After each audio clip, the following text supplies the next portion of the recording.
Hello and welcome to the live stream for what is today, March 7th, 2018. I am your host, Dana Morningstar, and this is a live stream that we do every Wednesday night at 8:30 p.m. Eastern Standard Time, and it runs for about 3 hours.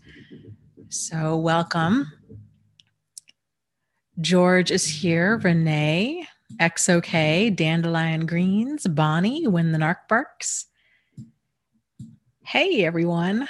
How's it going? C. Marie, Leslie, LP,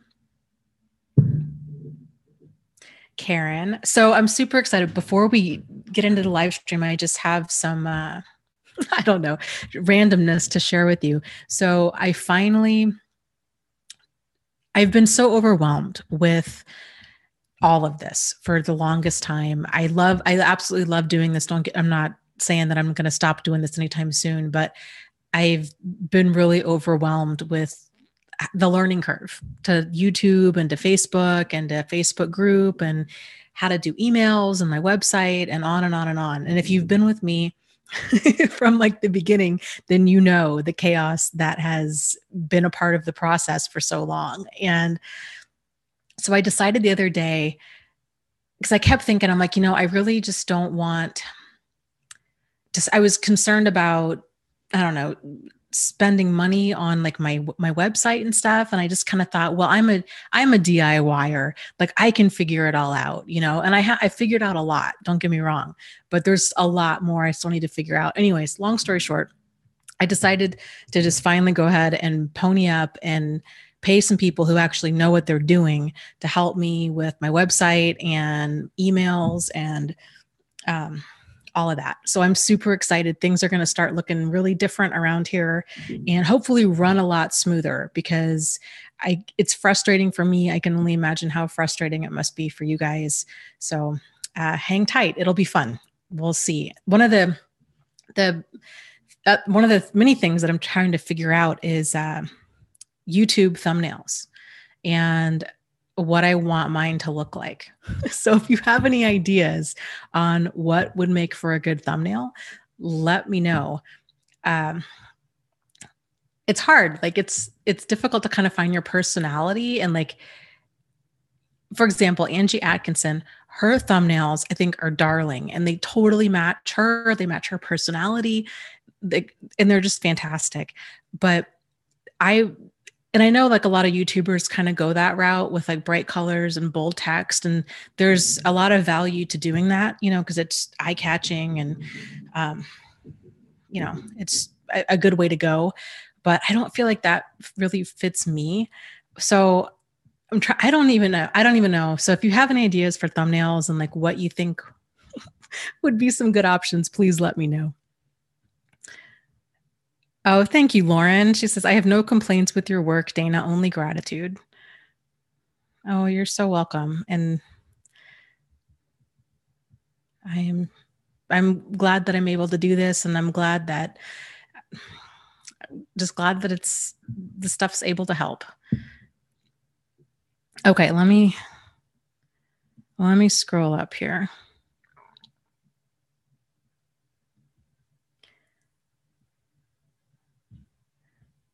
Okay.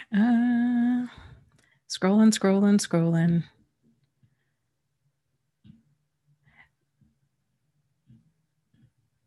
People were talking in the Facebook group. We were talking about thumbnails and all kinds of stuff. People were giving me feedback. It's great. It's great to know what kind of videos like you guys want me to make. And, I know a lot of people want like the shorter form videos, and that's also a direction that I'm going to be moving in. I'll still be doing this live stream on Wednesdays, and I'll still be doing the 1 hour live stream with Angie's on Tuesday. I'd like to start doing shorter form videos, but I need to kind of figure out if I'm going to do that, what kind of thumbnails I'm going to do. And I don't know, lots of decisions to be made. And I can get really lost in indecision. It's ridiculous. Oh, Mona, oh my goodness, says, hello, I am in a dark place. My ex molested my 7-year-old. I have filed charges, but I'm just dying inside. He has done this before. Oh my goodness. I bet you are. And my heart goes out to you and your 7-year-old. That's just horrible. I'm assuming that you both are getting counseling for this. If not, I would see if you can line something like that up ASAP, because I would imagine that's an awful lot to try to carry on your own. Goodness, that's Rachel asks, will you be making a video on karma and narcissism and a narcissistic deed? Can you elaborate a little bit more on that, Rachel? Like, what do you mean? Like, as far as kind of what karma is and how it would impact them, or what direction are you wanting to go there? Oh, good. When the Narc Bark says, hey, Dana, the Boundaries book is amazing. 100%. Thank you. Yes, I really like that book too. I'm glad that you found it so helpful. For anybody who doesn't know what we're talking about, I'm assuming that you mean the book, Boundaries After a Pathological Relationship by Adeline Birch. It's a fairly short read, but it's packed full of information. I just really like how she laid everything out in that book, and she just nailed it. I just loved it. Love it. You can find that book on Amazon if you're interested in reading that.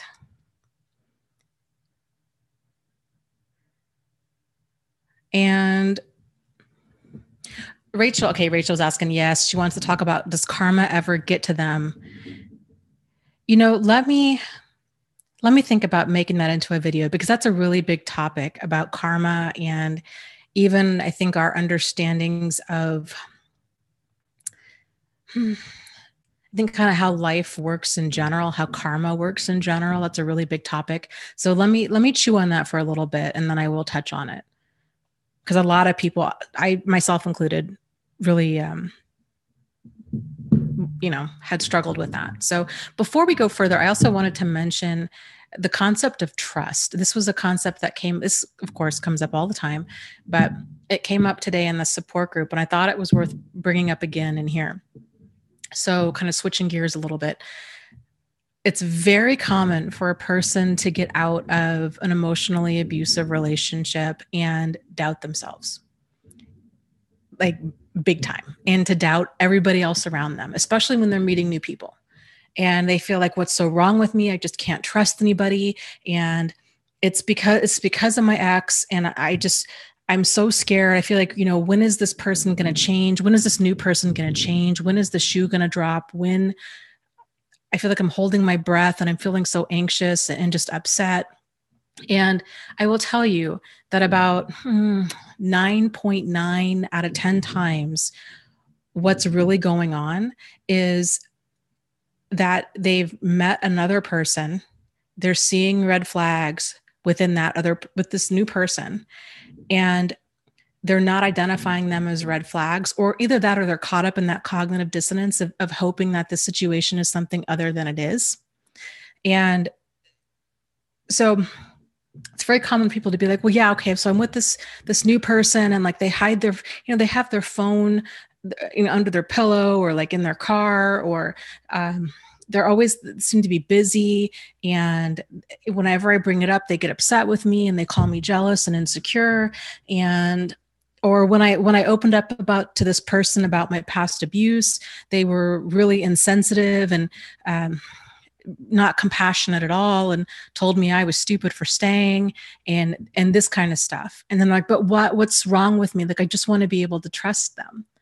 And I hope that you can see where I'm going here, because there's a huge disconnect with those two things. So, trust is something that's earned over time and with consistent behavior over time.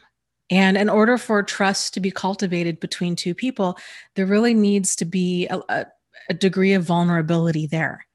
So if you're opening up to a person, whatever person, and what you're sharing with them isn't well received, they're calling you names, they're totally invalidating you. They're discounting it. They don't want to hear about it. They don't want to talk about it. They don't want to talk about any issues that you might have with them, any issues you had in your past. Then they're not there's not that emotional safety that's needed for a person to be vulnerable, for trust to happen. And so for a person having trust issues, it's normal to have trust issues with a person that you can't be open with. So it's not just your ex, it's not your PTSD, it's a very normal, healthy, appropriate response to a problematic situation. So I get it. That can be really difficult for a person to kind of navigate through. And I think too, in large part, the old us before we met this narcissist probably took other people at face value, probably moved very quickly. They probably set the pace of the relationship, and we were eager to jump into things and to move full speed. And we had probably a lot of things that did not register as the red flags that they were. And and then when they did surface, we doubted ourselves and we just looked to them for clarity. And so when those relationships end, it's a lot for a person to sort out. And so it's normal. So I guess what I'm saying is, so taking it more slowly next time can feel like we're damaged goods, that it's just our PTSD talking or the abuse talking. But in fact, moving slowly, and it's normal to have trust issues with people you don't know. And after these situations, there's definitely this period where we have to figure out kind of who we are again and get our bearings about where our new level of normal is. And hopefully our new level of normal is going to be a few notches healthier. And taking things slower, moving slower, really getting to know a person, really focusing on, being choosy, not on being chosen, is a huge shift to make, and realizing it just takes time to learn to trust a person. It's especially in this day and age with how many scammers and predators and stuff there are out there, especially online. It's a mistake to take anybody for face value. I mean, there's I would say a large percentage of people that are online dating that are scammers and that are married or that they're in a relationship. And, like, you just don't know who this person is. And you don't even start to begin to know who they are till about month 3. So just move slow, try to not get emotionally invested in things right up front, and just kind of, slowly get to know them, slowly start opening up to them, see how they respond to things, to information that you do tell them, or how do they respond to, frustration in life, and, sitting in traffic, getting cut off, that you're not able to call them back right away. When they don't get their way, how are they with the waiter or the waitress? How are they with other people? These kinds of things, and realize that it's important for us to have deal breakers and boundaries and standards when we're interacting with other people.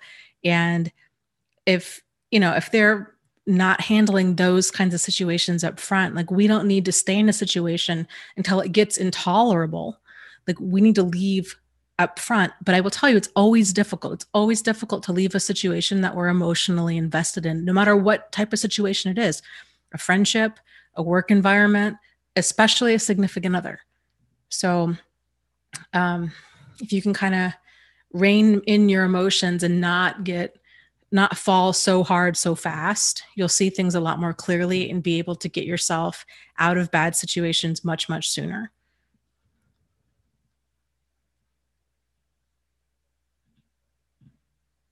Okay, let's see. Oh, I like that. Karen's talking about mantras and says, my mantra at the beginning of healing was, I am moving at the pace of me. I like that.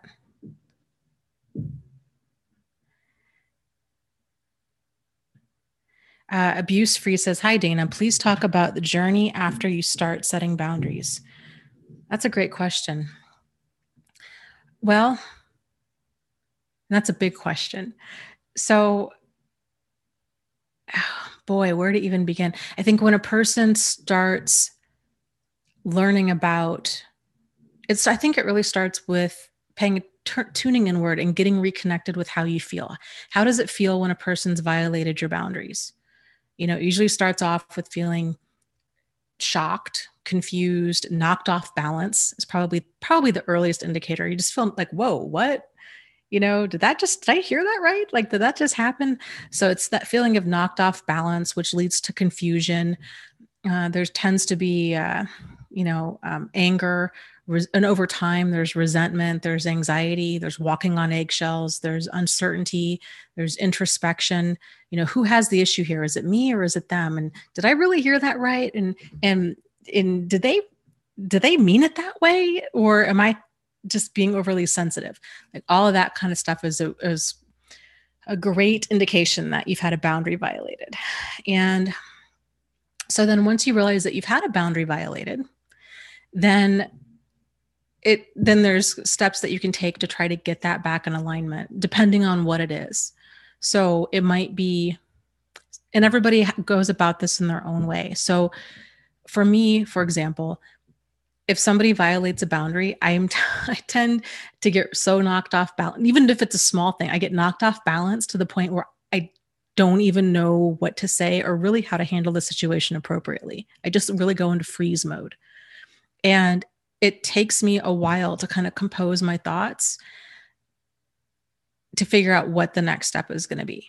So I might not talk to that person about it in that moment, but I will generally talk to them about it in like the near future of, hey, that actually what you said about, like, you noticed I was gaining weight or whatever it might be, that really hurt my feelings. And I just, I'd really rather that you not say things like that in the future. Like, it's a really sensitive subject for me. And, it's not a conversation I would want to have again. And then depending on how they respond to you reasserting your boundary with them is going to determine your next step. So if they were to come back at you and say something like, well, but hey, I was just being honest. Like, I just noticed it. I mean, I'm really concerned about your health. Like, I just, hey, and they don't own it. There's no apology there. They're continuing to defend themselves. Then at that point, thinking about, okay, then how are you going to handle it when they defend themselves? So my response to something like that would be, well, I appreciate your concern, but this is not a conversation that I would want to have again. So for a wide variety of reasons that I don't want to go into, and then just shut that down. If they continue to push and fight for their part and feel justified in hurting my feelings, then at that point, I would distance myself from that person, whether that means, whatever that might mean, spending less time with them, maybe not seeing them at all. I'm at the point in my life, I don't need people around that are intentionally and continually hurting my feelings. And everybody has their own boundaries, and nobody knows where those boundaries are unless you let them know. So, I mean, there's certain things like so my example was just rude, right? Like, it's rude for somebody just to flat out and say something about, another person like that, like generally, and they wouldn't have liked that, right? If I had said that to them, like, there's no benefit in that kind of conversation other than it would just make me question their motives of like, what is the point of you saying that? Of course, I'm going to be upset. Of course, that's rude. Of course, I'm not going to take that well. Like, I know exactly how much I weigh. I know what I look like, right? So it takes practice. The point of all that is it takes practice figuring out your emotions and not second guessing yourself. I think that's one of the biggest parts is so many of us, when somebody says something, even if it's as overt as that, like, hey, I noticed you've been gaining weight. If we're so used to doubting ourselves, when they say a snarky comment like that, for us to kind of default into thinking that they somehow didn't mean that, or they didn't mean to hurt us, or we're giving them the benefit of the doubt. And frankly, it doesn't even matter what their intentions are. It doesn't matter if they meant to be snarky or rude or hurtful, or if they're just emotionally tone deaf to some of the comments that they make. What matters is that it's not okay with you. And so then like I said, assert yourself, but it does help to also anticipate. So like I'd said, for me, and it just comes down to knowing yourself. So for me, I know this is my pattern. When something happens that's a boundary violation, I go into freeze mode, I get knocked off balance, and I don't know how to respond in the moment. Like that's just been my pattern. So I no longer get upset with myself about that. I just realize, okay, that's just, and maybe over time that'll change, but it hasn't. So I'm continually, I feel like I just get shoved into cold water. Like it just knocks the wind out of me and I don't know how to handle it at the time. My brain just goes blank. So if you know that about yourself, how do you normally handle it when somebody crosses your boundary? And then realizing that you can reset it later, and then anticipating, okay, how am I going to approach this person? And how am I also going to, so I'm going to assert myself. And then what happens if they push back and they defend themselves? Like what's going to be my follow-up to that? All of this just takes practice, and you will get better with it over time. But, it's just practicing. So, and I think too, over time, the more, and I think too, once you get used to having peace in your life, where you get out all of the people like that are snarky and hurtful and insensitive and rude and demanding and controlling and just difficult, and you just get peace in your life, you really start to value that. You're like, man, a person really needs to be special to be in my inner circle, because I really value my peace. And I'm no longer going to be in relationships that cause me perpetual confusion, that I feel ground down in, that I have mental anguish about, that I feel uncertain, or that I'm walking on eggshells with, or that I don't spend time with people that I don't feel safe with, and you get to that place. And again, that just takes practice. Okay. Dawn asks, hey, Dana, what are some small ways to distance myself? I find this part very confusing. Take care and thanks. So everybody's going to go about this in their own way. And you will know if you've distanced yourself really in large part based upon how you feel. So let's say, for example, if your mother, here's probably an easier example. No, we'll use that one. Of your mother. Okay, let's say she's just controlling, she's difficult, she's demanding, she's telling you how to run your life and how to raise your kids, and she's always pointing out everything wrong with you. And for the past 40 years, you've been going to her house for every birthday, every holiday. She's wanted you, she's called you every single day on the phone. She's been very overly involved in your life. And then you kind of wake up to, well, she's mean. My mother's a bully. And so maybe I need to do something different.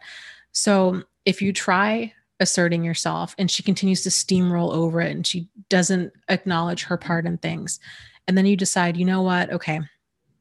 I need to get some distance. So instead of talking to her every single day, I'm going to cut it down to 3 days a week. And then see kind of how that goes, and expect backlash. Like she's not going to like that. Right. And you could also tell her, you know what, Mom, here's the deal. Like your comments, and depending on if she's coming from a good place or not, maybe she's just overbearing. Like, Mom, I love you. And I know that you're coming from a place of concern, but it's too much. And I feel like I'm not living up to your standards, and it's too much pressure.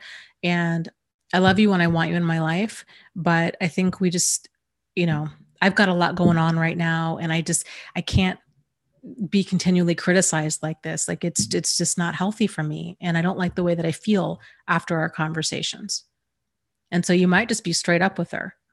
And then if she just really gets upset, there has to come a point where we risk upsetting the other person and we risk doing something different. So she might get really upset with you. Your siblings might get really upset with you and call you difficult. They might call you difficult and manipulative and controlling and insensitive. How dare you not want to talk to Mom every day and go over to her house for every holiday? She's not getting any younger. and she's our mother, and I can't, blah, blah, blah.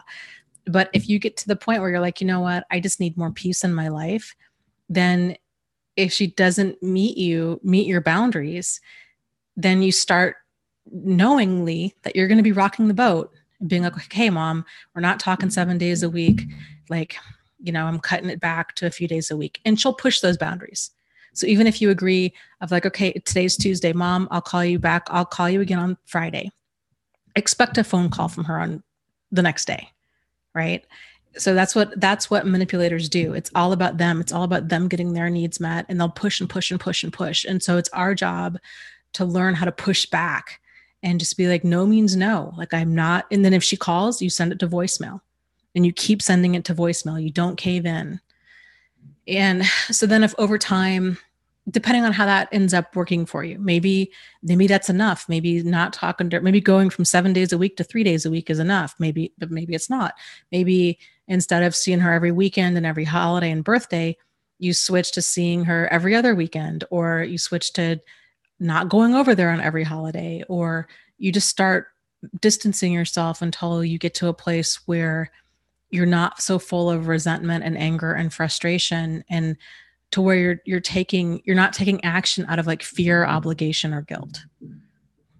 And again, that's a thing that takes practice, and it's a kind of a work in progress as you get more in tune with your emotions. Okay, let's see.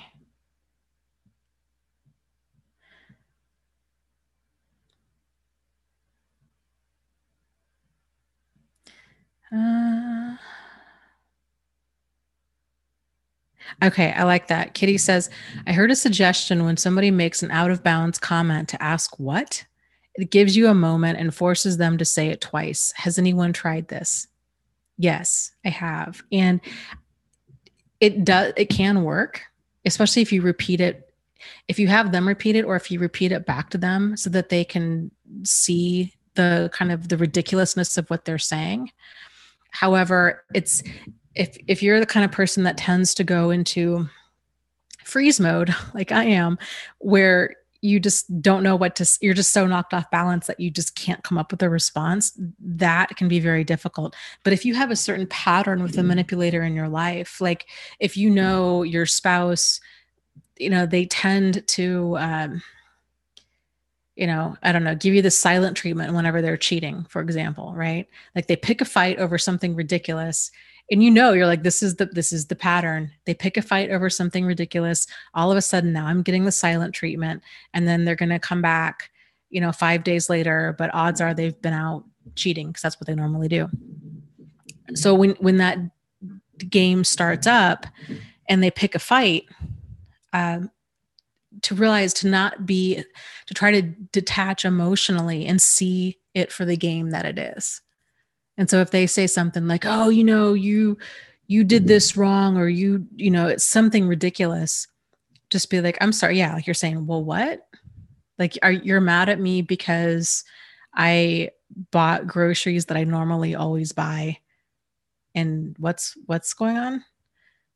But the thing is, though, depending on the person, like if they have a temper of any kind, if they can be intimidating at all, I highly do not recommend doing that, because that can bring out rage in them.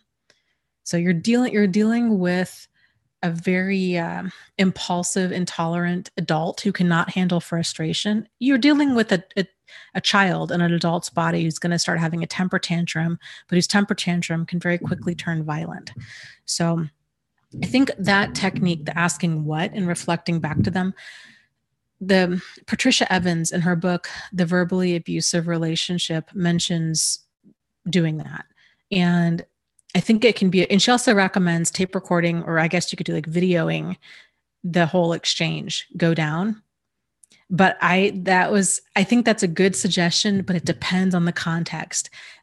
The abusive people that I've known in the past, that doing that, something like that could get a person killed. Like, I don't know, like you really need to know the kind of person you're dealing with in order to do something like that. Okay, let's see here.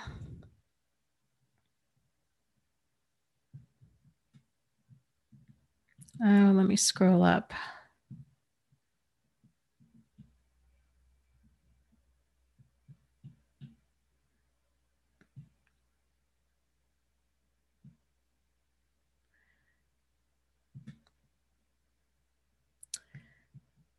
Lots of chat going on tonight.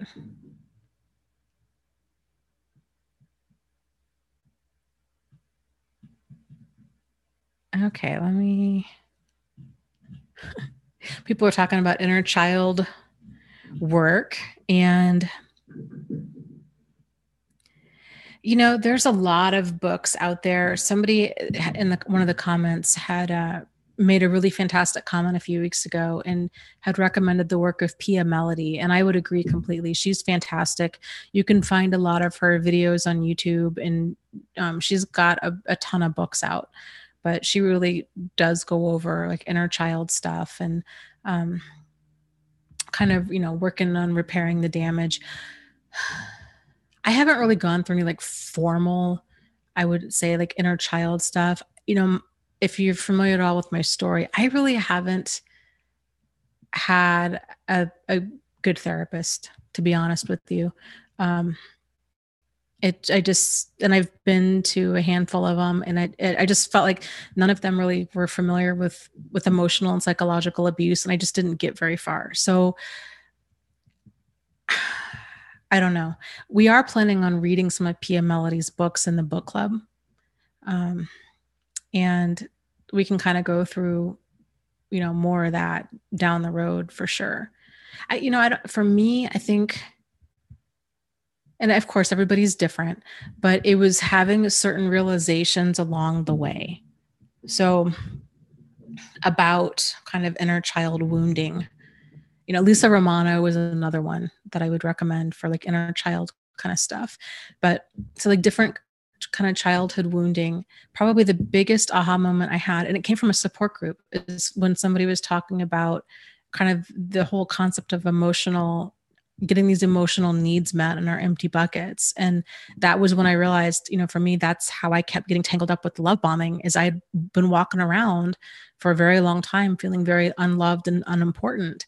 And so I would just drink it up when anybody, friendship, a work coworker, as boy or man, would shower me with attention and affection. I was continually misreading all of that. I thought it was healthy. I thought it was ideal. I thought it was just that feeling of like, oh, this person's so awesome. They're so amazing. I'm so glad I met them.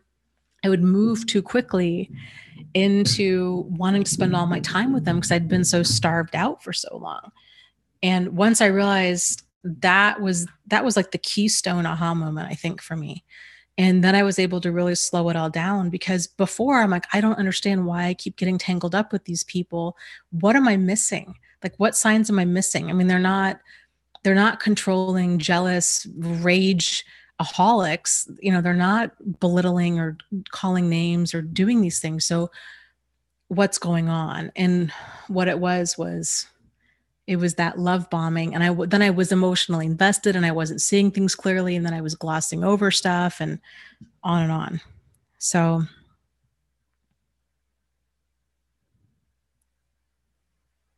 okay, let's,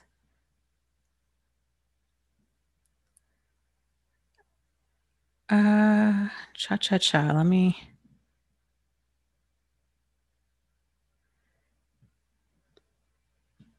Jennifer says, I get bad migraines, and my therapist says they can be a manifestation of self-doubt and esteem due to sexual abuse. Any tips on getting out of this shame or self-doubt? Well, I think most people who have gone through either EFT or EMDR therapy really report a lot of success with it. I've never gone through like formal EMDR, EFT therapy, but there's like guided videos on YouTube. I read a book on it supposedly by the guy who created it. And, their whole thing is like, you can do this on yourself. You can do this at home. Like you don't need a trained clinician to walk you through it. It's just kind of tapping these different modalities and releasing certain energy. However, what I did find with that I found really helpful and very powerful was that there's kind of this like releasing statement at the tail end of, so like you kind of talk, so you would start off with naming the emotion. So like this shame, and then there's these different tapping points. So, and I'm not going to be doing them right. So don't take this literally, but it's like this shame, and you're feeling the shame as you're kind of allowing, I don't know, kind of going through these different energy meridians. But then at the end of it, it ends with the statement of, but I love and accept myself completely. And the first time I started doing that, it was so powerful because it really felt like a brick in my chest and a lump in my throat. And that was when I really realized that I didn't love myself or accept myself completely. And so then I really began, I still, even now, when I start having that negative self-talk or I guess negative self-talk, whenever that kind of stuff comes up, or if I'm feeling a certain emotion that's negative, like you're saying, shame or self-doubt or things like that, I just jump right to that ending statement of, but though, Dana, like, even though you feel this shame or this self-doubt, like, I love and I accept you completely. And it's amazing, just the power of that, of just making peace with yourself is so huge.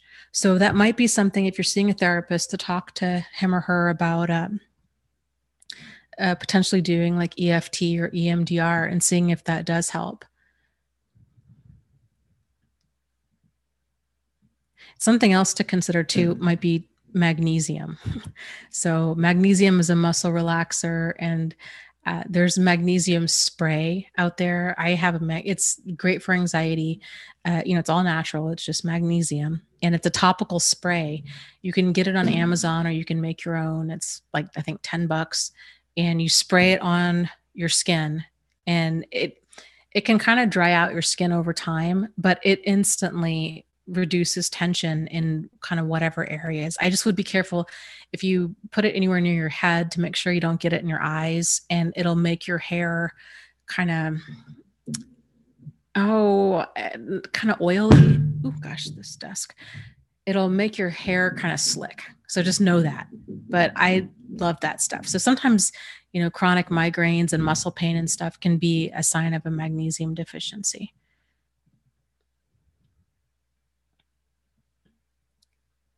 Okay.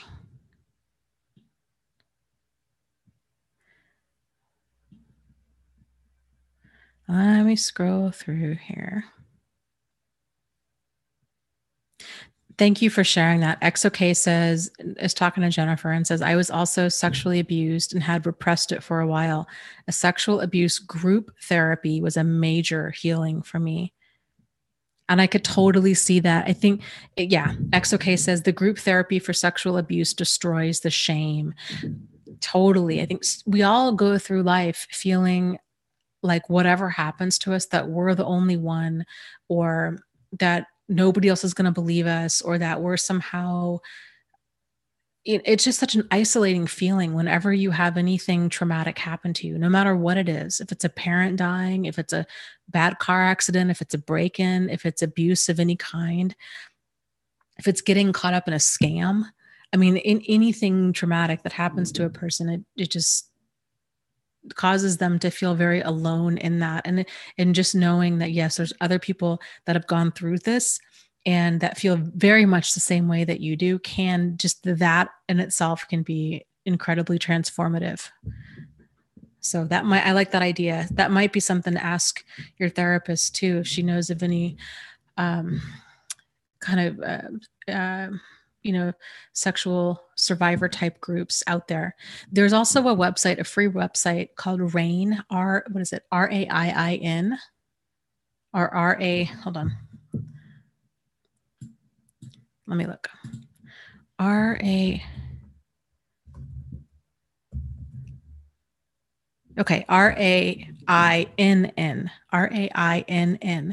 is their website, .org.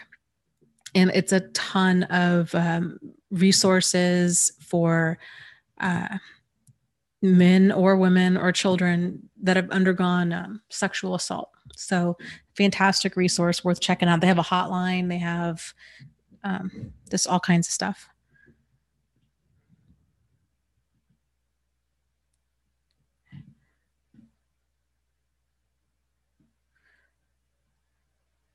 Bonnie says a lot of therapists will cause more harm than good if they're not truly versed in narcissistic abuse victims. Yes, absolutely. Absolutely. It's absolutely just infuriating to me that manipulation, healthy boundaries, really a solid understanding of codependency and a solid understanding of abuse is not taught.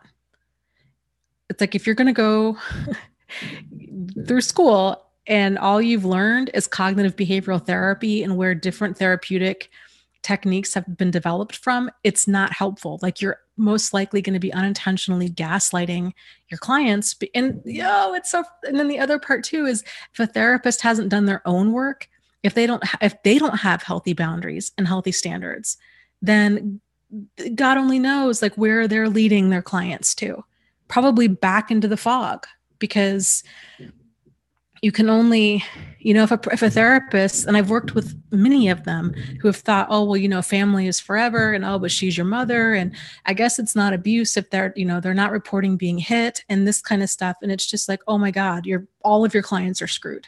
Like you're hurting all of them, and like you don't even know it, and you won't listen because you think you know it all because you're the therapist. I don't know if you guys knew this or not. But I decided, because this works me up to no end, that I decided to go back and finish my master's in counseling. So I'm going to be finishing that starting in May is when I'm going to go back, because I feel like in order to give this topic the voice that it needs, in order to be taken, I think, seriously in the community and to do the level of outreach that I want to do, I need to have that master's degree, because frankly, I feel like nobody really takes me seriously even though I've worked in domestic violence shelters and I was a psychiatric nurse. It was just, I feel like it's sort of like pat on the head. Like, that's nice, but we're therapists, so we know better. That's been my experience. It's been incredibly minimizing and invalidating. And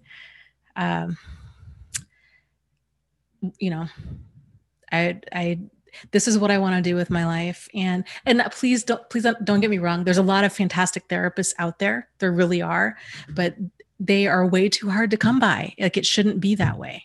It's outrageous to me that it's that difficult to come by. And I mean, it would be like going to a mechanic and they don't know what a transmission is. Like, how are you going to work on my car if you don't, and if you're Amish, like if the mechanic is Amish and they don't even know what a transmission is, like, what are we doing here? But then the mechanic doesn't even realize that that's a problem. Like, it's just, you're stuck in this loop of insanity. It's not going to get anybody anywhere.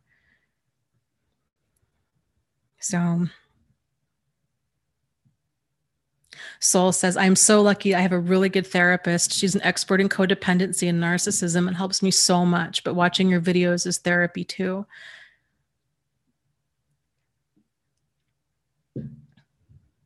Yes. And like I said, they are out there. I don't mean to minimize any good therapists that are out there, because I adore them. They're worth their weight in gold. And I just wish it was easier I wish there was like a Yelp for professionals. Like, I know there's Angie's List, but something that was free that people actually used, especially stuff like this. It's people are already so vulnerable and they're so fragile. And then they might only reach out that one time, and they get in there. And if they're feeling like they're not believed, or if they're feeling invalidated or minimized, or if their therapist is unintentionally gaslighting them, or even intentionally gaslighting them, then it just can cause irreparable damage to a person. And then that person doesn't even realize, because they're so lost in the fog, that they don't even realize why things aren't working. This was my experience for a long time. I really thought it was me. It's that whole kind of thinking of, well, they must know better. I mean, they're a therapist, right? Like, who am I to think that I would somehow know better than them? But I kept thinking, I'm like, something's off, like something's wrong. And I know what I went through, and it was so much more than a bad breakup. And like, they're acting like it was a bad breakup. And, so, like, something's really wrong with me. And it was just the worst feeling in the world. So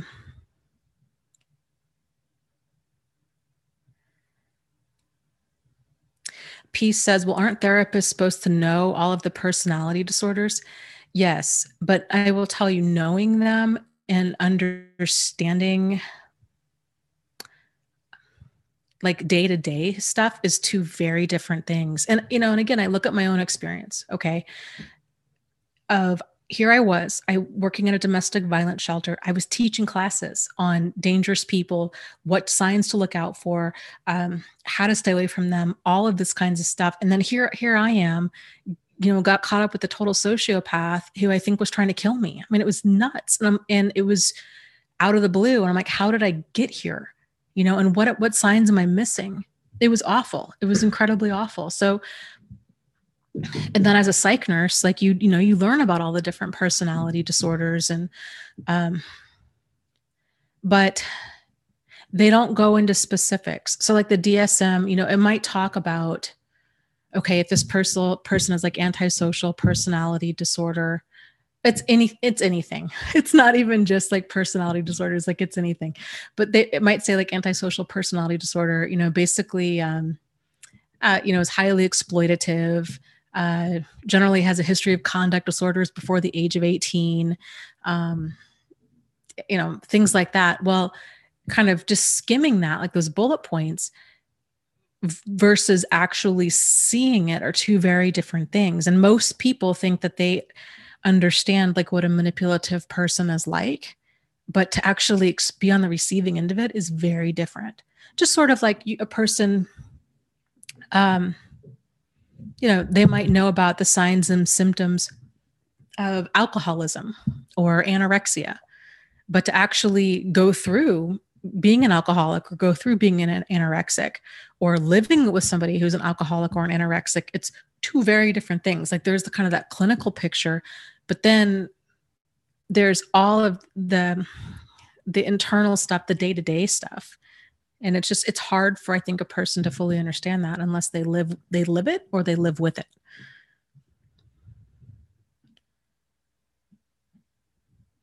And again, the whole thing with like manipulative people, this is the other fallacy. We all think we can spot them coming.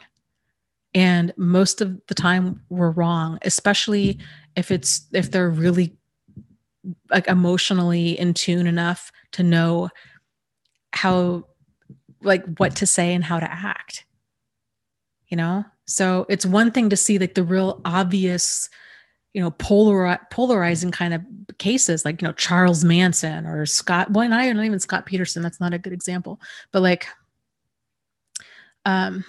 Scott Peterson would probably be a good example of somebody who would fly under the radar. He'd be the kind of guy that probably would go into therapy and cry and be like, I just love my wife so much. I just messed up so bad. And, I had an affair, but I really want to make it work. I could see him totally putting on a performance had he, obviously had, that been an issue with their marriage and it didn't wind up in murder. But so they can be incredibly charming. And if you've got a therapist, and I think most people that become therapists tend to be nice, normal, decent people who are kind of natural healers and they want to help.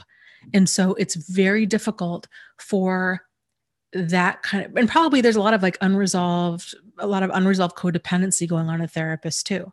So if they're not seeing the situation clearly, if they're continuing to doubt themselves and give the other person the benefit of the doubt, and they fall into all of the false flattery and the charm and all of that kind of stuff, then odds are they're not reading the situation clearly.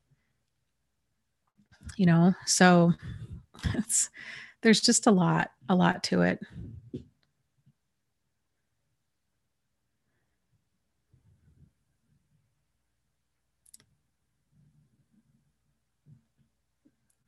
Okay.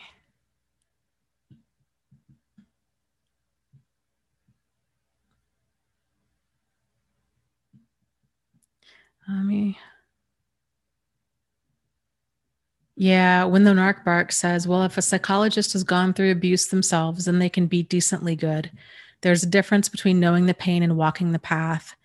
And that's a very valid point too. So I've known a few therapists, there's one in particular that stands out, who grew up in like horrific abuse. But again, if you're going for a therapist to be effective, I think they really have to be grounded in themselves and have a lot of, they have to be healthy. Like if they're not healthy, they can't, like if they've never been to Disney World, they can't help you get to Disney World.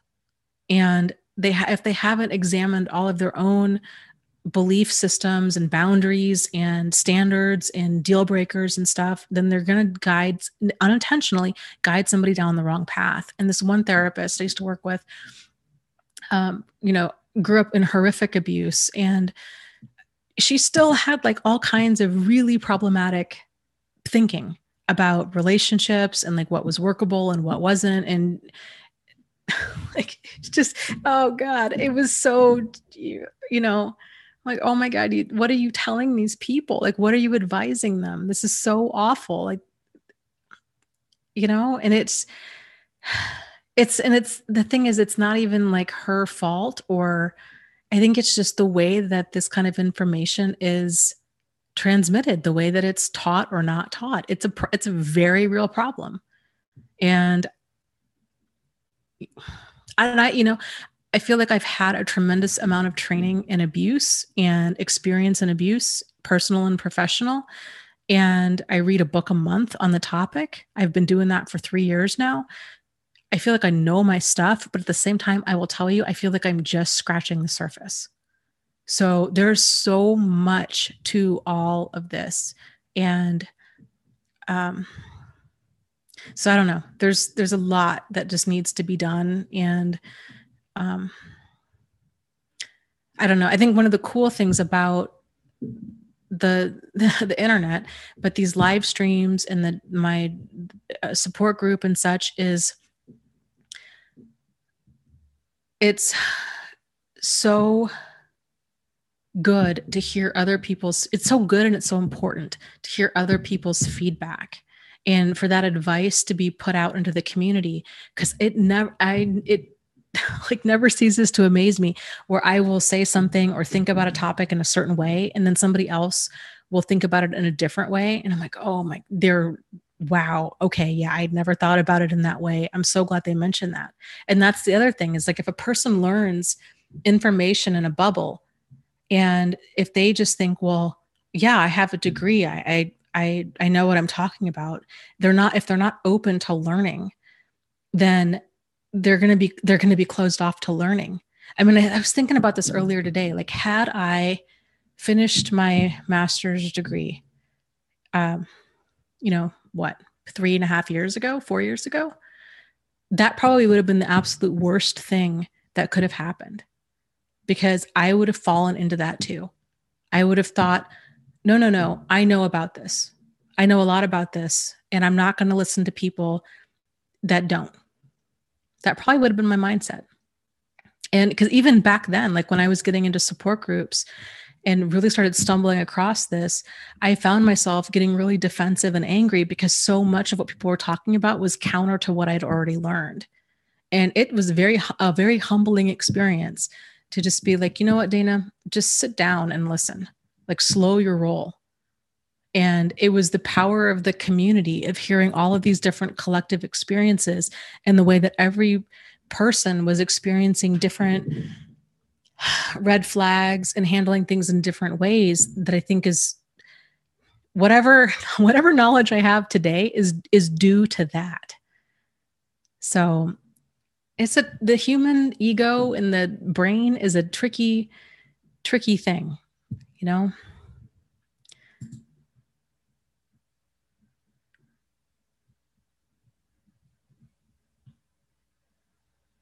Yeah. And Free Spirit says, I think that some narcissists are attracted to the psych industry. It's all day supply for them. Oh, yes, absolutely. Absolutely. And they're in every profession. So, but that was another, I mean, like it's so hard for normal, decent people to comprehend problematic people or problematic situations. And especially if it doesn't fit into what we think is possible. If our context, for years, it just didn't really dawn on me that there would be a predator who would be a therapist. Like that just was not even on my radar. And I'm sure, frankly, with all of those parents who had children molested by priests, that was probably the exact same thinking of like, well, he's a priest, my kid's safe, and then when the child starts talking to them, if they even ever do, and the parent's going to be like, oh no, he just doesn't want to go. He just wants to hang out with his friends. Like, that's not, that can't be going on. It's so hard for a person to understand that this could actually be happening. So, and that abuse of authority is just so horrific and so damaging for people, because then they have really a hard time, kind of opening up to other people in authority. And it's tragic, Okay, let me.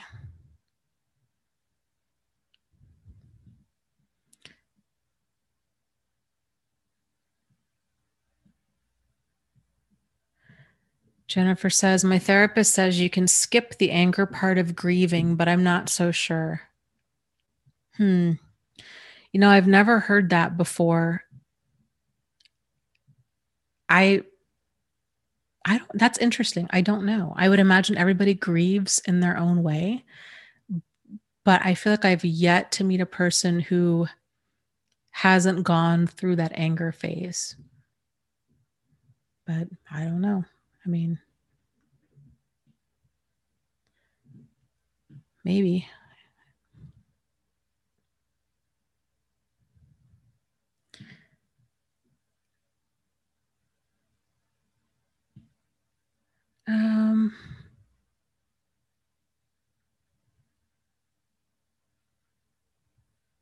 Oh my God. Daniel says, yeah, there's a Facebook friend of mine who posted on the wall that gaslighting and narcissism isn't real. He is a therapist. Yeah. I can't even tell you how many staff meetings, how many treatment planning meetings I sat in on when I was a psych nurse, and the garbage that came out of so many therapists' mouths when I was there, and even psychiatrists' mouths when I was there. I'm like, wow, you guys just really don't know abuse at all. Like I'm so glad I'm out of that environment, because it was so incredibly triggering for me all the time, and I didn't realize it. Like I just became numb to how continually triggered I was. So it took me a while to make that decision to actually go back to finish my degree, but I think it'll be good. And hopefully I'll be able to reach more people, and hopefully you guys will keep me on my toes. And I love the feedback and the, when people point things out about, have you thought about it this way? Or, well, what about this? Or I love the questions. I love the feedback, and so keep it coming. Keep it coming. Don't ever be shy about that.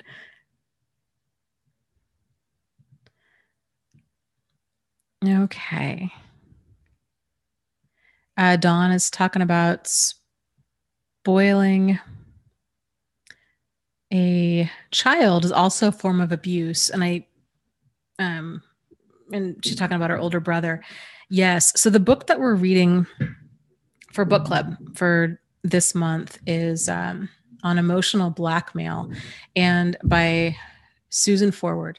And one of the things that she said in there today, which I really liked, is she was talking about exactly that, like spoiling a child and how, the problems with that. And it basically teaches the child is cheated. They're cheated out of learning resiliency, of how to handle frustration, and of how to handle disappointment. And so because they don't know how to handle disappointment, frustration, they don't know how to be resilient, they don't know how to handle these uncomfortable emotions, they're very ill-equipped for life. And so then when they do get out in the real world and things do happen and they do get fired or they do get yelled at or they have things go wrong, they throw a temper tantrum. They don't know how to handle it. So yeah, I would agree. I think it is a form of abuse, and it causes major problems. It's like they skip a really important stage in childhood with just learning how to self-soothe and how to handle those kinds of emotions.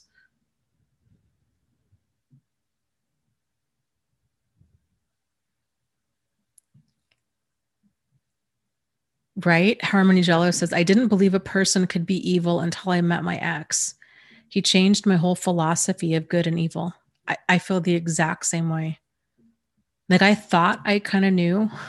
I thought I had a good grip on like good and evil before all of this happened. And I have since learned, like, I had no idea. Like, I am continually shocked at like the moral depravity of people.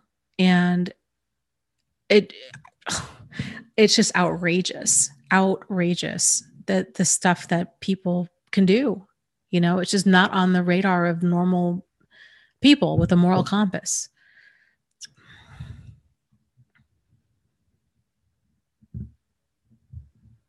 You know what else is interesting? Where people are talking about narcissism as a new topic and this, that, and the other.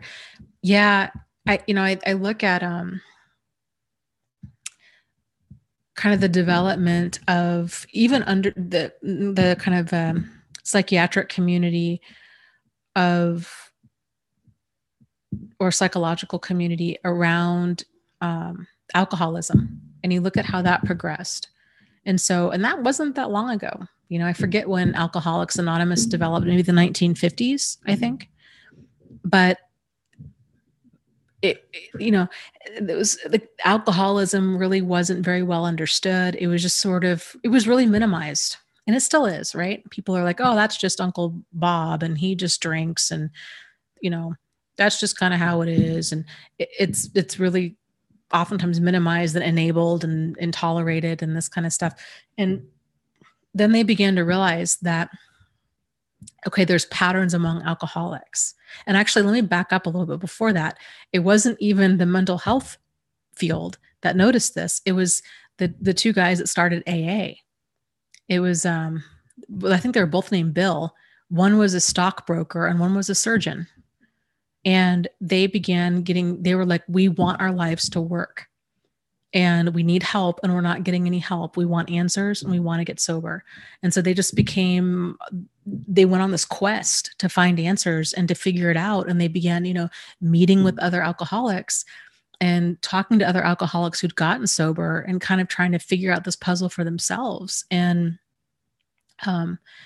then they did, and the mental health community ended up over time getting involved, and they're okay, well, there's really something here. There's this pattern of behavior with alcoholics. And then they realized, okay, you know what else? There's this pattern of behavior with the spouses of alcoholics. And then it was, okay, and now there's this pattern of behavior with the children of alcoholics. And so kind of fast forward, like you expand that. And so then this kind of concept grew to understanding, okay, well, it's not just alcoholics, it's also addicts, drug addicts. And okay. And then now we're kind of at this place where it's okay. So it's not just alcoholics and addicts, it's abusers too. And I think we're just right on that cusp of this kind of stuff becoming more mainstream and even beginning to get, scratching the surface of being understood. So, yeah. So there's that, but I don't know. Yeah. Interesting. It'll be interesting to see kind of where everything goes in the next 5 or 10 years. Back to what you're saying too about the concepts of good and evil. I will tell you, I think that's one of the things that trips up most mental health professionals is, and I see this like even in the book that we're reading for book club, Emotional Blackmail. She talks about kind of like these different emotional blackmailers and how they try to hold people hostage, like with their behavior and how they play to win and they just don't care. And, they have really extreme behavior, blah, blah, blah. But what I really don't like about the book is that I feel like she really projects a lot of her own, either her own understandings about human behavior or kind of the psych community's understandings about behavior of like, well, this person, they had a fight and now this person has been triggered. And so now they are, Bob is manipulating Susan, because he's afraid of being abandoned. And this ties back into his childhood. And it's like, you know what? That's the kind of danger and stuff like this. Those connections may or may not be there. Bob might just be a psychopath and he might be toying with Susan because it's fun and because he wants to break her. He might not have ever been attached to her. So it's just, I think it's difficult for a person, unless you've encountered people like this. And I'm not even saying that I'm right in that. I'm just saying I don't think that human behavior is so cut and dry, and that there can be such an analysis of like, well, because Bob's parents split up in childhood, he's afraid of abandonment, and therefore his issues with Susan are him of, being afraid of abandonment. Like that may or may not be going on.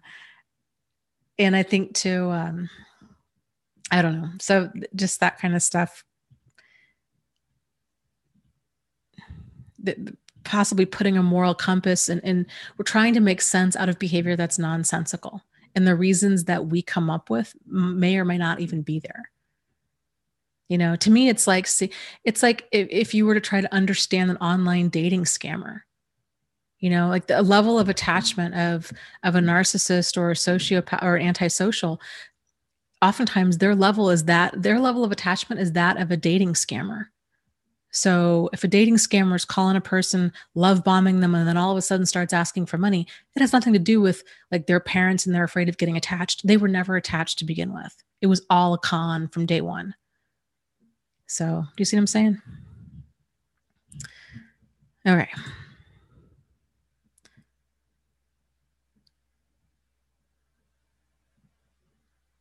Yes, I agree. Gigi says any childhood issues that one has that created trauma within them, it's no excuse to treat others poorly. And it may be an explanation for their poor coping skills, but it's definitely not an excuse to mistreat.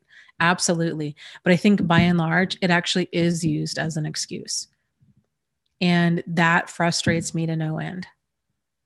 I could go on and on. I just get so irritated about, and I'm not even saying that I'm right. I'm just irritated with a lot of this kind of stuff and understandings about it. Okay.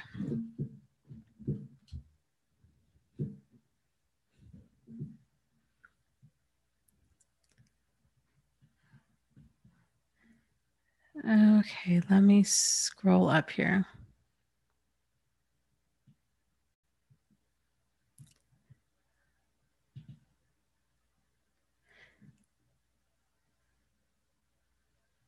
Kiara says, "Hey Dana, how do you deal with balancing self-therapy while being in college or living a busy life? I feel like all of my day is consumed in classes. I don't have time for my therapy." Yeah, that's tough, when you're in school and if you're going full time and you're trying to heal from all that, trying to understand all this and trying to heal from it and whatnot.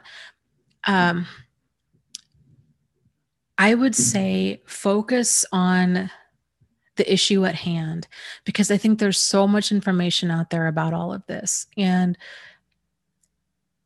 so if you're trying to focus on like, kind of where are you now, instead of focusing on like all of it, right? Kind of just all you need to know is like that next step, like that next piece of clarity. So for example, if the kind of the boulder in your path to speak right now is that you're really struggling with kind of PTSD, then I would find videos on YouTube and hyper focus on like that one topic and try not to get pulled off track. Because like I said, there's so much content out there, but focus on that one topic and then start applying some of those techniques and that learning and all of that. And you can listen to podcasts or you can download the videos and listen to them. I used to listen to videos while I was driving all the time. If you can, I turn all my videos into podcasts. So you can find me on pretty much anywhere, but it's all called Thrive After Abuse. So that's good if you're going to take the train, or if you're in your car, or if you're cleaning your house, to just kind of turn on, I mean, not just my stuff, right? But like anybody's stuff, and just have it playing in the background, can be a good way to do it. So, and carving out chunks maybe here and there. So 10 minutes in the morning, 10 minutes in the evening. The pieces will come together. Like, you're not going to have all the answers at once, and that's okay. So I hope that helps.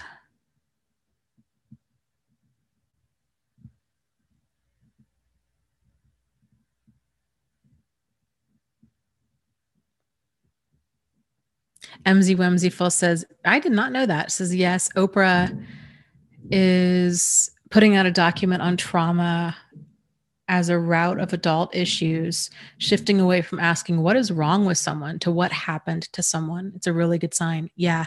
And that's so, so huge, because the vast majority of people out there, I think the vast majority of people in general, have experienced some sort of major childhood stuff.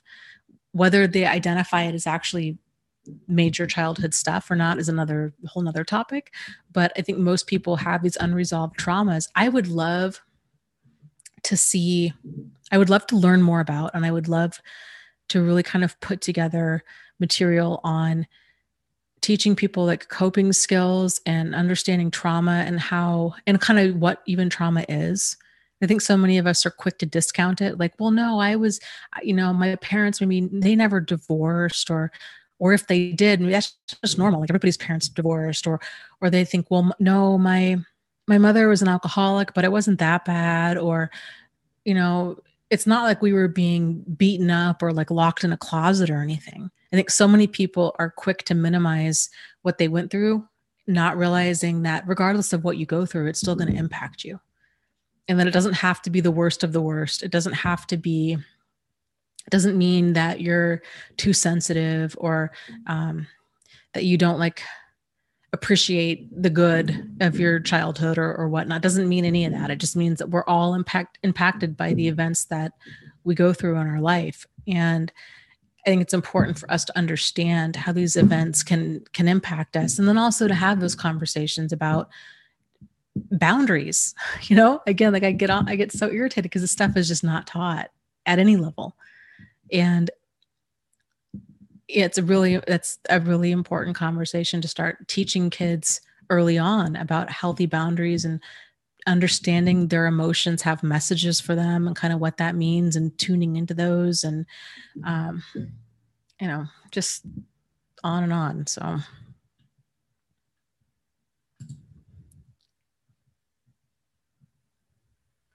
and with kind of modern medicine too, because there really isn't that mind-body connection that's made, especially here in the United States, where people will oftentimes they'll go. I mean, I think I come back out on my own life, and I'm like, oh my God, I had been hospitalized for depression twice when I was younger. I have had an eating disorder since I was a kid, and all of this stuff. And it makes me, I mean, I can laugh about it now, but I look back, and I remember my mom taking me to a nutritionist, and like I had to have a food journal and like write everything down, and all that did, and I'm not blaming her, it was just the experience. Like, all that did was kind of create more shame within me.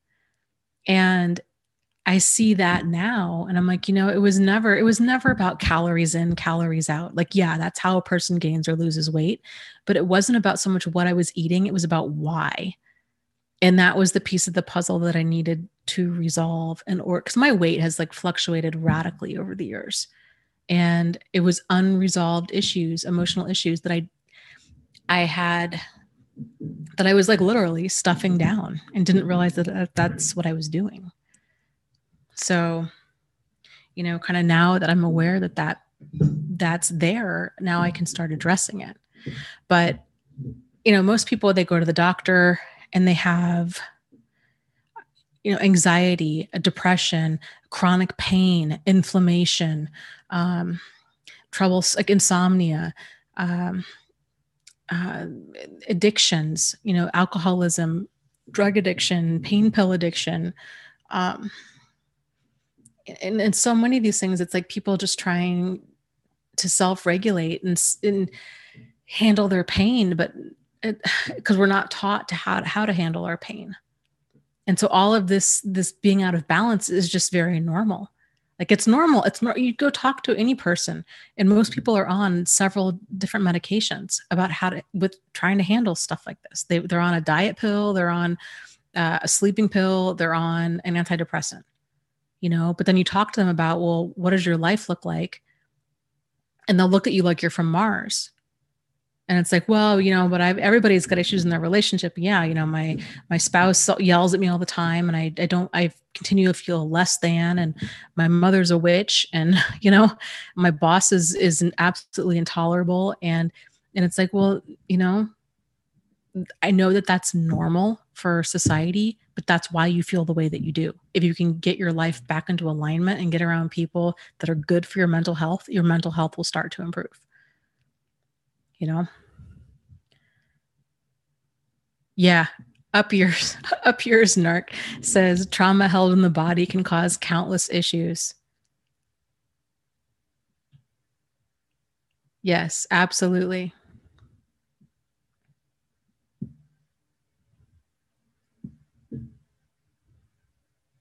Kiara says, hey, can anybody speak to good, quick forms of self-therapy that can be done daily or a few times a week?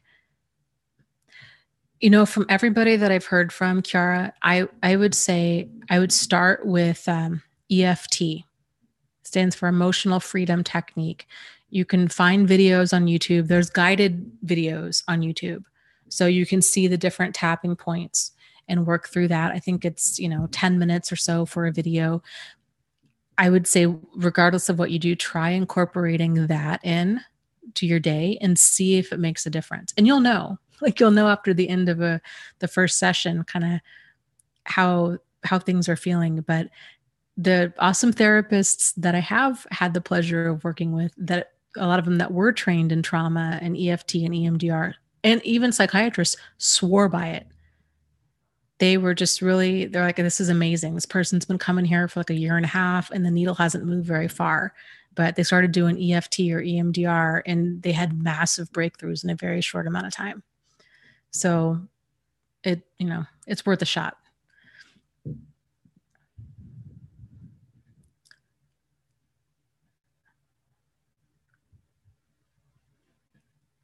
Okay.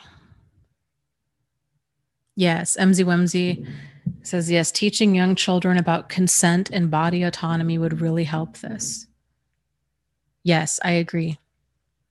So many things. And it's, oh man, and it's so difficult because we all, myself included, like we all have these biases and these limiting beliefs about things. And like I said, that's the biggest challenge with it, because if it's just not on our radar of, things to question, we don't question it. So what was the book? I think it was The Verbally Abusive Relationship. I think it was, where Patricia Evans, there was a part in it, and I thought it was just brilliant. She was so right on. She said, this kind of stuff it starts young with kids, where we start separating them from their inner self. And then they, as adults, of course, obviously, right, they start getting like way off track because they're very out of tune with their emotions. And she gave 2 examples in there. She said, this is so common for parents to do. And I was so horrified because I'm like, oh my God, I have done that too when I used to work with kids. And it was well-intentioned. I'll give you the examples so you'll see what I'm talking about. But obviously it was well-intentioned. I didn't even realize the damage that could do. So example number 1 was, a child's playing in a playground, falls down, scrapes his knee, and looks over at you, right? And you're kind of thinking like, okay, they're watching my reaction. And then they just start crying because now you've made eye contact. And, whereas before, like if you hadn't been there, like it probably hurt, but they might have, gotten back up and started playing again, right? But you go over there and the child, is crying and they're all upset. And it's very common for an adult to just be like, oh, it's okay. It's okay. You're fine. You're fine. Here, I'm going to kiss it, make it all better. You're fine. Well, if it really hurts and somebody's they're gaslighting you, right? They're telling you, no, no, no, it doesn't hurt. You're fine. And of course, it granted, they might be putting on more of a performance if they see that you see them versus if you weren't there, but it still hurts, right? It doesn't change the fact that falling in down and banging your knee still hurts. And when you're 2 years old and you don't have this huge reference of experience or even references of pain, anytime you do stub a toe or you do fall down and scrape a knee, it's shocking and it's really painful. So I thought that was a good thing that she pointed out. Another one was a parent and a child go in to get ice cream, and the mother is just one of those moms. She just takes charge and actually let's change the scenario. Let's say she's not even like a take charge kind of mom. Let's just say, and I see this happen all the time, and I'm oftentimes I'm thankful that this happens all the time, where there's a line of people, right, and you've got a young child who's trying to pick out what they want. So they're getting ice cream, right? And so then maybe the mom is like, okay, you know what? Little Jimmy likes vanilla ice cream. We've tried bubble gum. We've tried mint chocolate chip. We've tried banana. He thinks he likes it. He doesn't like it. And then there's a line. So the mom's she's just going to decide, okay, we're doing vanilla ice cream with sprinkles. Well, then little Jimmy's like, well, no, I really wanted to get, strawberry or whatever, mint chocolate chip. And the mom's like, no, no, you don't like that. Like, remember, like you like vanilla. And little Jimmy's like, no, I would really like to have mint chocolate chip. And the mom keeps at him like, no, honey, you don't like that. And so anyways, the result of that is that maybe little Jimmy does like that, but now maybe he'll never try it again because she's insistent on telling him what he does and doesn't like. And of course, if you've been around little kids, their tastes change all the time.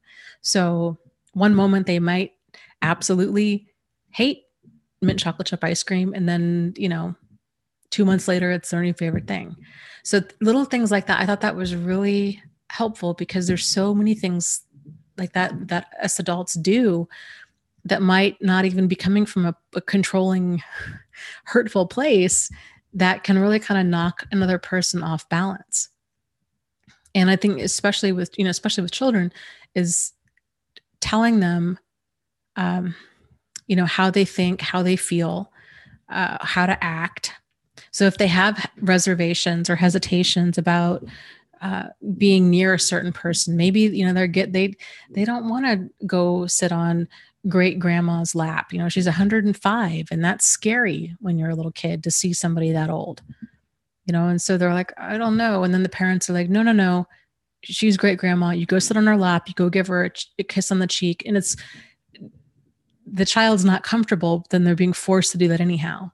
And so in that one situation might be totally seemingly harmless, right? Like she's great grandma and maybe she's just a good person, but the little kid's scared.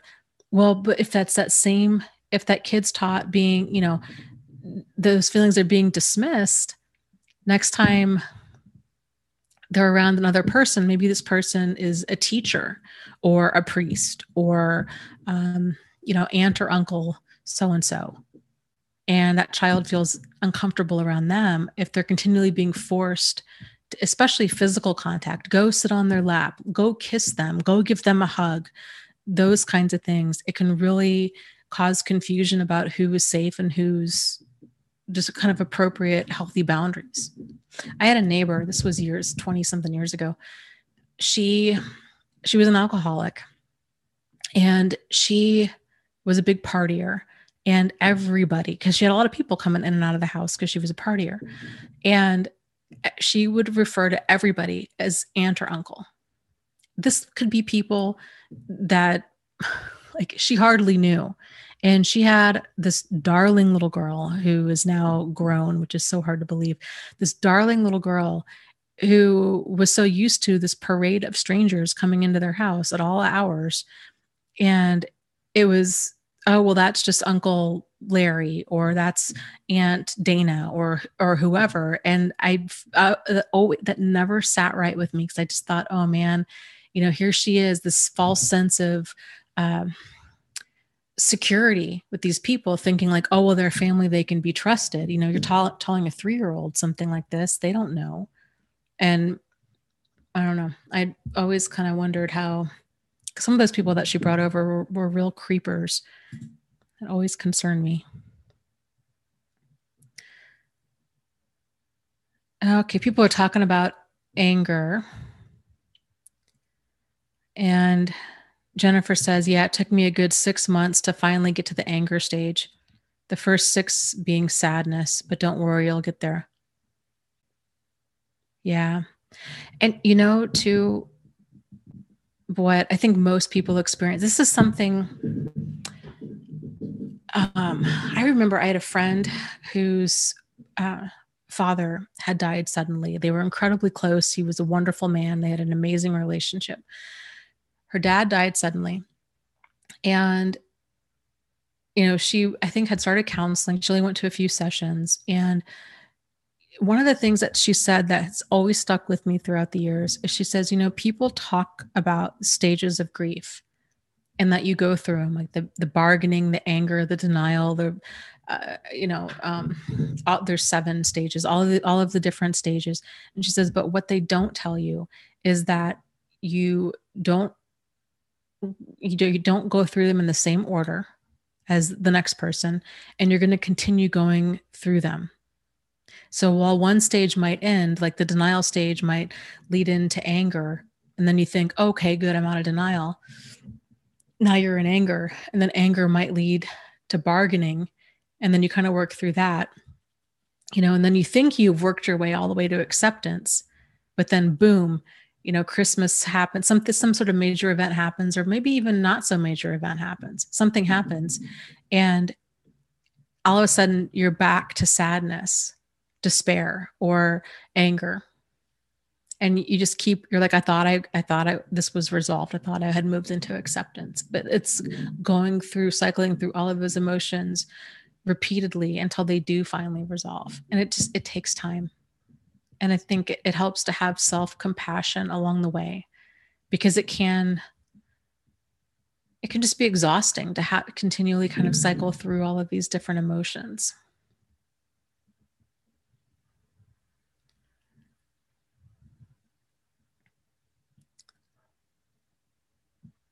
But I will say, over time, the emotions do tend to lessen with intensity, and they do tend to become a lot more bearable. Okay, let me scroll up here.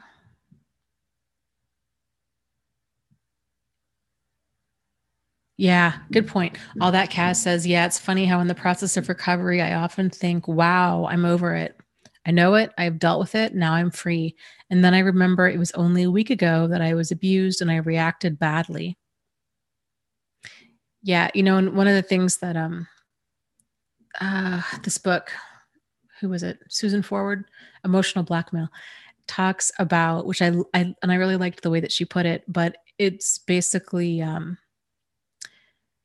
you know, taking time to examine our hot buttons, because wherever our buttons are, that's where these kind of unresolved issues are as well. And that can really be painful, you know, because sometimes we might think that we have a certain issue resolved, and then bingo, like that button gets pushed, and it's just, man, and then we might be incredibly reactive and maybe even caught off balance by how we're reacting. Like, oh my, that is not me. And embarrassed or just stunned at our own behavior. So that's very, very, very normal when a person's gone through abuse of any kind. You know, because these buttons aren't generally at the forefront of our mind, and they can lay dormant for a long time. So I'll be kind of curious to see with myself, because like I said, I've had so many bad experiences with the mental health field over the years, ever since I was a kid. And from kind of being issues being misdiagnosed, misunderstood. I had, one guy I was in a body image group with, and the therapist was a total creeper. So there's a lot of stuff there for me. And I was incredibly triggered. It's one of the reasons I dropped out of my master's program before. And so I'm really need to, I think, kind of anticipate that going in. And I'll be curious to see kind of what stuff surfaces for me. And I'm going to really try my best to handle it appropriately. And if that means, you know, I don't know, figuring out what I need to resolve and getting that resolved in a healthy way.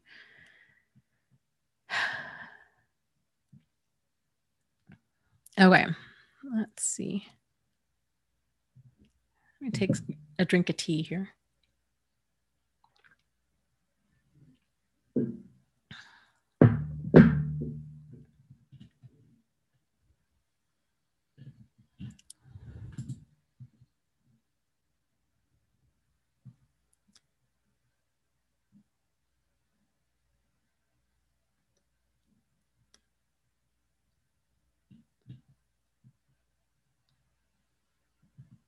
Oh, that's good. Diane says, I just got Pete Walker's books and I'm trying to still focus without my mind going 100 miles an hour. Yeah, his books are fantastic and they're chock full of information. It's a lot. He easily could have carved up that complex PTSD book into like 3 separate books. It's so full of information. It's a fantastic resource. It can be a lot to absorb. Here's the thing too. When you're going through all of this, especially if you're fresh out and you're trying to make sense of everything, it can be a lot. It's a lot anyhow. It's definitely a lot to process. And so I would encourage you, if you do come across books that you find really helpful, the Pete Walker one especially, to go back and read that book at like several times. So if you're reading it now, I would go back and read it in about 3 or 4 months from now. And then again, like 6 months from now, because your brain is only absorbing so much. And it's like taking a drink from a fire hose. So, this, like we were talking about earlier, there's so much information out there and it can be really overwhelming, and you don't need to have all the answers at once, and you won't have all the answers at once. And, I think the pieces will come together in like their own perfect time. This isn't something that we can rush. Like everybody has their own level of understanding and their own pace of healing. And it's just weird how things kind of happen. Like sometimes you'll have a bunch of pieces kind of snap into place, and other times they won't snap into place at all. And then you'll come back in 6 months, maybe to the same book or the same video or what have you. And you're like, oh my gosh, like this makes so much sense. And it's weird to me that it didn't make any sense to me before. So our human brains are funny things like that. I would say the most important thing right now to help get you out of that anxiety and that fight or flight mode is self-care. So there's quite a few videos out there on like guided affirmations. And 2 of my favorite guys are Michael Seeley and Jason Stevenson. So maybe that's worth kind of checking out. They do a ton of videos on it, and they have like a lot of like specific videos too. So for like self-esteem or for,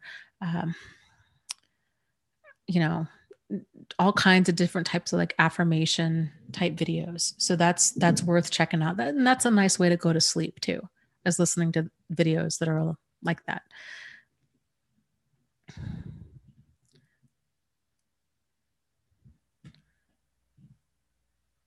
Okay. Yes, Kiara says, I have had a bad habit of suppressing my anger and I've had trouble transmuting it. Totally understandable. Yeah. What did she say in this book I was reading today about anger? Something about how so many of us really struggle with feeling our anger. Oh, it's on my other computer. We will cover that more in depth for book club for sure, which is the last Thursday of this month at 6:30 p.m. Eastern Standard Time. But how basic, something along the lines of like people that have grown up, if the messages that you got as a child were that anger was something to be avoided, that your own anger wasn't valid, and that other people's anger was something to be avoided, then a person's not, makes sense, right? Like they're going to grow up and they're not going to know how to handle anger or conflict or confrontation. I thought that for some reason that just really resonated with me. And it's so true. Anger is one of those emotions where it can not, I guess, not expressing anger or not handling anger can really fly under the radar, because it can seem like, oh, this person's a peacekeeper. They're just very easygoing. They're very conflict free. And the reality is, like, a conflict free dynamic is one that there's not honest communication in, either with yourself or with the other person, because conflicts will happen. It's how we handle them that makes the difference. And man, there's so much to be gained and squeezed out, I think is maybe a better way to put that, squeezed out of this type of a situation of abuse, that we can learn about ourselves. You know, how do you handle anger? How do you handle conflict? And, you know, is your kind of default to walk on eggshells and people please? And do we, you know, have we always had this pattern of having, trusting everybody else and then doubting ourselves and putting our own wants and needs and feelings last? There's so much that we can squeeze out of this and use it for our highest and greatest good. Okay, let me scroll up. And I will tell you too, I'm about like 7 years out of my situation. 7 years out of my situation with Jack. And I guess maybe 4.5-ish from Steve. And I am still learning lessons and having aha moments about human behavior and about myself, and kind of what all of these different pieces mean. It's just, in a way, when the pain becomes more manageable, I think there does kind of come a time where, if you can look at all of the stuff that's surfacing in you from a place more of like curiosity and not so much of a place of judgment or frustration, which it's easy to feel judgmental and frustrated at yourself. But if you can look at it, it's like, that's so interesting. Like, why did I react that way? Or why did I gain that weight? Or why did I lose that weight? Or why did I feel that way? Or just why? You know, with no judgment. It's amazing the stuff that can surface. And then it kind of becomes cool, because then you're really on this journey of self-discovery. And there's just so much, like, there's just so much. It's weird. Like, it's so much, there's so much about ourselves that we are not aware of. Like, that's so weird, but it's so cool.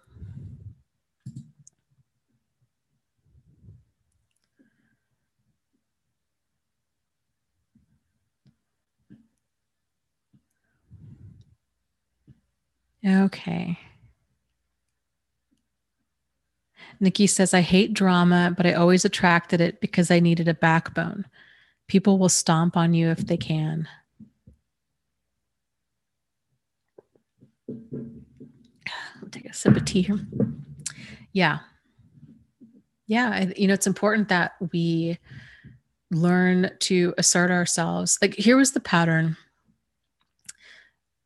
There was a gal in the support group today who I could really relate to. And she had said, you know, she was in this new relationship and things had moved really quick. And she just was, gladly and willingly jumped into this whirlwind and basically had moved this guy in. And kind of long story short, he didn't have a job. I don't know if he lost his job after they moved in or kind of what the situation was, but she was paying for everything. And she had children, and she's like, I cannot afford to be paying for like this guy's car and for groceries and for rent and everything else. And but this had been going on for a while where she'd been paying for everything. And I think so many of us do that. Like we give and we give and we give and we give and we give. Because if somebody else is setting the pace, if the guy is like, hey, I need $50 for something, or hey, can I have your debit card? I'm going to go buy groceries, or hey, my car is not working. So, and if we keep giving and we are burying that resentment of what's going on, and then one day it's going to surface and then it's going to bubble over because it's not okay. If it's not okay with us, right, then we're going to be, it's that resentment's building up and then it bubbles to the surface. And then all of a sudden we're like, you know what? No more. Like, I'm not paying for food and your rent and your all of this stuff, and I'm not giving you money. Like, you need to get a job and blah, blah, blah. And of course, that guy's probably going to be really knocked off balance because he's like, well, whoa, wait, what? Like, you're crazy. Because to him, he probably never saw it coming because everything on his end, from what he could tell, she was fine with all of this up until she wasn't. And that had been a pattern too that I'd been running in my own life of people would push and push and push. And I just saw myself as really go with the flow, but deep down it wasn't okay with me. And then I would get upset for them for asking for so much. It just didn't dawn on me that I needed to learn how to say no. And I think in large part it was because people would ask for something that was too much. And it was like that, my default, it was like that freeze response. Like I just didn't know what to do. And my default answer was always yes. It was to always go along with the situation. And it takes a while to kind of break that pattern and to think about, okay, like, what do I really want to do? Like what actually really does work for me.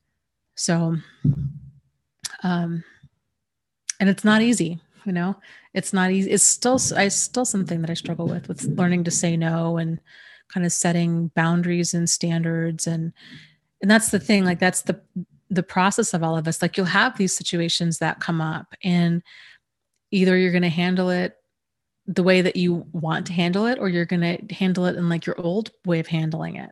But if you're in tune with your emotions, then after that situation's over, you're going to know, like, man, that person, I really wish I hadn't given them that money, or I wish I hadn't done that. And then you're upset with yourself. But even being upset is good because it lets you know that you need to handle it different next time. So much of this stuff is like practice and trial and error and, examining, like looking inward and being like, what works, what doesn't work for me, why? And you just keep practicing. And the other relationships in your life are either people are going to rise to your expectations or they're going to fall out of your life. So it's, I think, very common for people after abuse, especially. So I think what tends to happen is like shortly after an abusive relationship, there's not a lot of friends and family that are around the person. They're burned out. They're irritated. They're just worn out. They're like, this person, they were tangled up with this absolutely toxic, awful, ridiculous kind of Jerry Springer type relationship. And to them, looking inward, they're like, you know what? I'm throwing my hands up. I can't handle this anymore. Like, this person continues to lie and cheat and steal from you, and you allow it, and I'm done. Like, I don't want to hear about it anymore. It's just so dysfunctional. I can't even breathe. And like, they're out. And so then a person's like, because they're, you're so manipulated and you're holding on to hope, and like, you don't see it, the things the same way that they see it. And so then there's that period where a person's really alone, and they might not really have a support system there.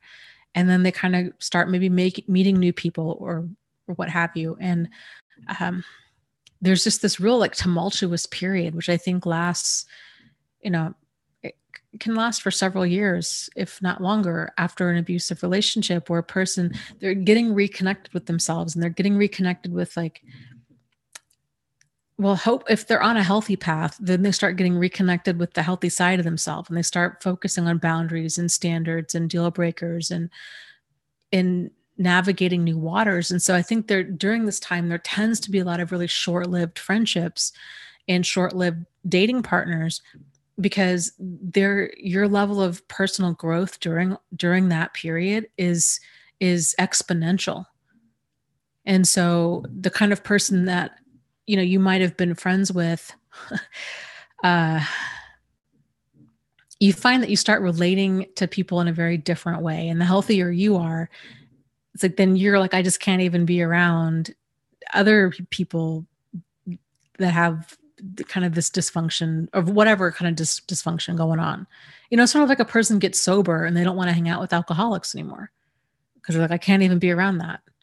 Like, you're just you're at a different place in your life. Doesn't make them bad or wrong. It's just different. And as you move forward and get healthier, it's going to be different for you too.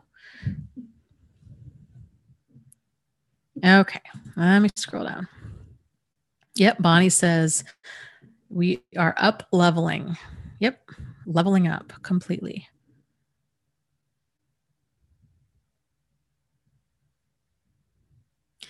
Kara says, Dana, how do you deal with the anger others have in the moment during a confrontation or a boundary setting? How do you not freeze or let them win? I think a lot of it's anticipation and practice. So if you're running through these scenarios in your mind of what do you think they're going to say? And so much of it with these different scenarios is it comes from, the first step is, I think, awareness of what is. And especially when there's manipulation afoot, like it's like seeing a magician's trick. Once you see it, you always see it. But we have to realize that it's a trick. And in order to fully embrace that it's a trick that somebody's doing, like we have to give up hope that it's not something else. So, because if we're still holding on to like, well, maybe they're, maybe this isn't a problem. Like maybe it's me, all of that, we're not going to be seeing the situation clearly and we're not going to be responding clearly. So if you can,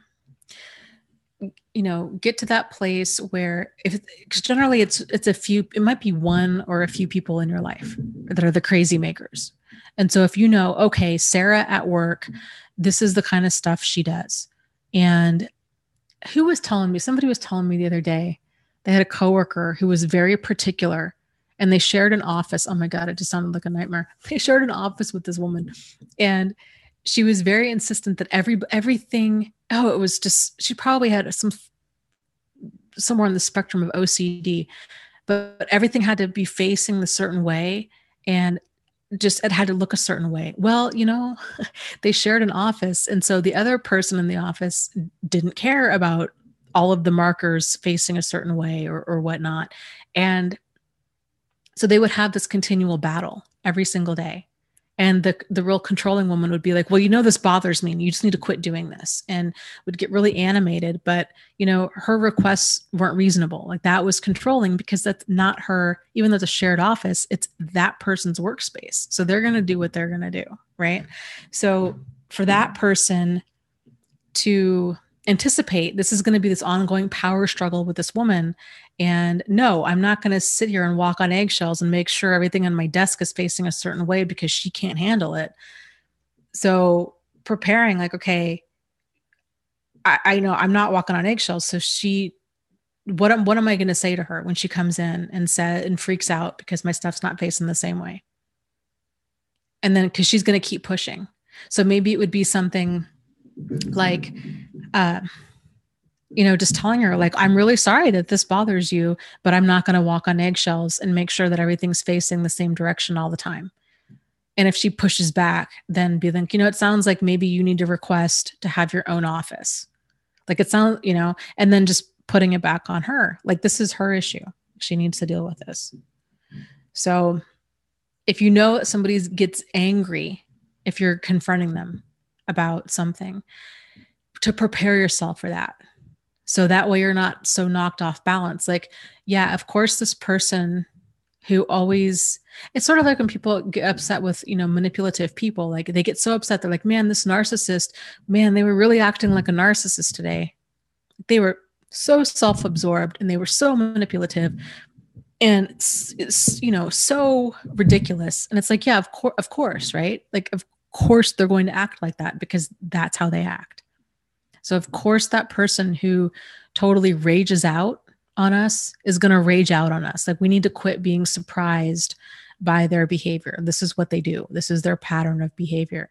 And so then once we can accept it, not saying that we need to accept it in the sense of allow it, but once we can accept that this is what we're walking into, this is probably how they're going to handle it, then and only then can we start to actually anticipate and then develop a plan. So doing like role playing can really help. Doing an exercise, for example, of having an empty chair or having a friend, maybe somebody that you trust, maybe a therapist, somebody that you trust, where they help you brainstorm things that you could say. So you play the role of the difficult person and then they play the role of you. So you can kind of see how some of the ideas that they would have for how to handle it. And then also how, also they can see kind of what you're going through. So that can be helpful to go back and forth like that.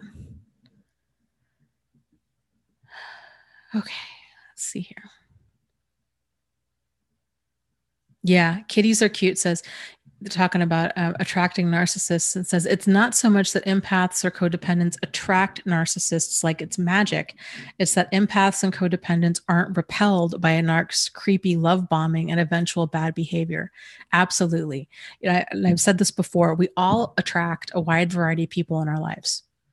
And it's not so much about who we attract, it's about who we're attracted to and how long we keep them in our lives. One of the things that so many of us struggle with is this. And again, like I look at my own behavior and I'm like, that's so weird that I did that. But when you know different, you can do different. But so many of us tend to very quickly move people into our inner circle. We confuse a person being friendly with them being a friend. Oh, my abusive ex who lied to me, raped me, treated me like crap, he really wants to be friends. What? Like, that's insane, right? And this goes back to our thinking of so many of us where we're like, okay, well, they want to be friends. And so I feel bad if I don't want to be friends with them. And it's like, this person has treated you like garbage and has really hurt you. That's not a healthy response to be like, yeah, I want to be friends with that person. Like, that person's not a friend, they're an enemy. So getting that kind of stuff clear of like who people in your inner circle, they need to be there because they have earned a spot in your inner circle, that they have, healthy, appropriate behavior. They treat you with dignity and respect all of the time, not just some of the time. If they make a mistake, if they hurt your feelings, if they cross a boundary, that they own up to it and then they work towards not doing that again. So you've got quality people in your inner circle instead of just anybody in our inner circle. And so slowing things down and hold on, what was saying? Okay. Who we're attracted to. So because if we don't have deal breakers, or if our deal breakers are really extreme, like, well, I guess I'll leave if this person puts me in the hospital, if they beat me up so bad I go into the hospital, or I guess I'll leave if they cheat on me. But then even then, like so many of us like, okay, well, but if they have a reason for cheating, maybe I gained weight or maybe we worked long hours but okay. But then now like they've cheated 3 or 4 times and then like, they're still in the relationship. And it's like, okay, at what point are you, where is your deal breaker in this? And this is not to get down on anybody, because I totally get how easy it is to get hooked by these people and the manipulation and the lies and to get just pulled off into the bushes. It's so easy to have it happen, especially if you're not really solidly grounded within yourself. And, like I said, most people aren't. Like oftentimes I think takes these kinds of situations for a person to get grounded in themselves. So, but yeah, I mean, if we're mistaking a person being friendly as them being a friend, if we're thinking that, if a person if we're confusing intensity with sincerity, they're coming on strong, they're looking at us like we're a snack, like we are just their total world. And we're confusing that with them being so into us and this being the real thing. And we're soulmates and twin flame and like all of this stuff. It's like, we're not seeing the situation clearly at all.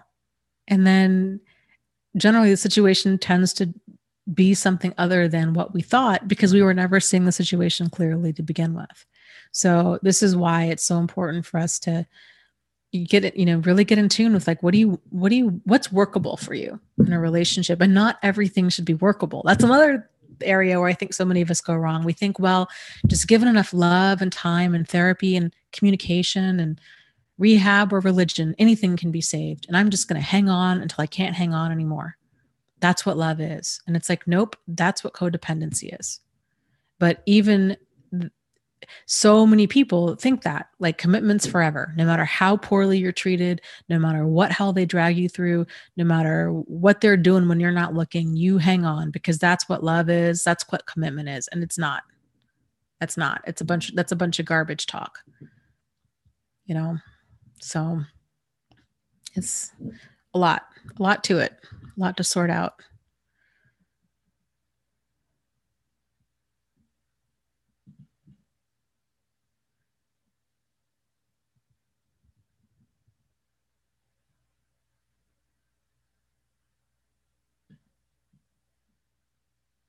Bonnie says that, I guess I never really knew what love was.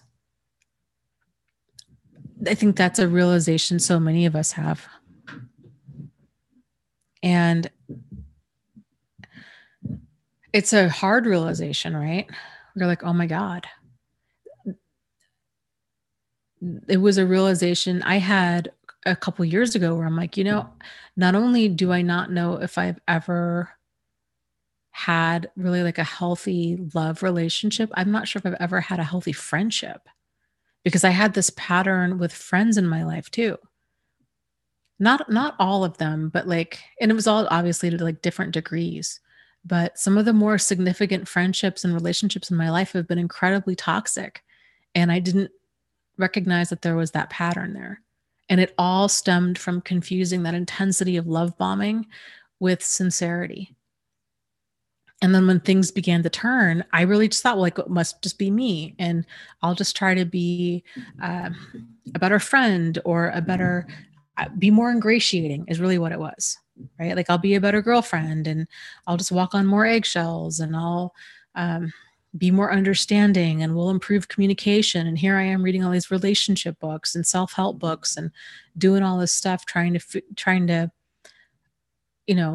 get things to work. And it's the communication wasn't the issue. The issue was, their personality and the fact that I had really terrible boundaries and didn't realize it.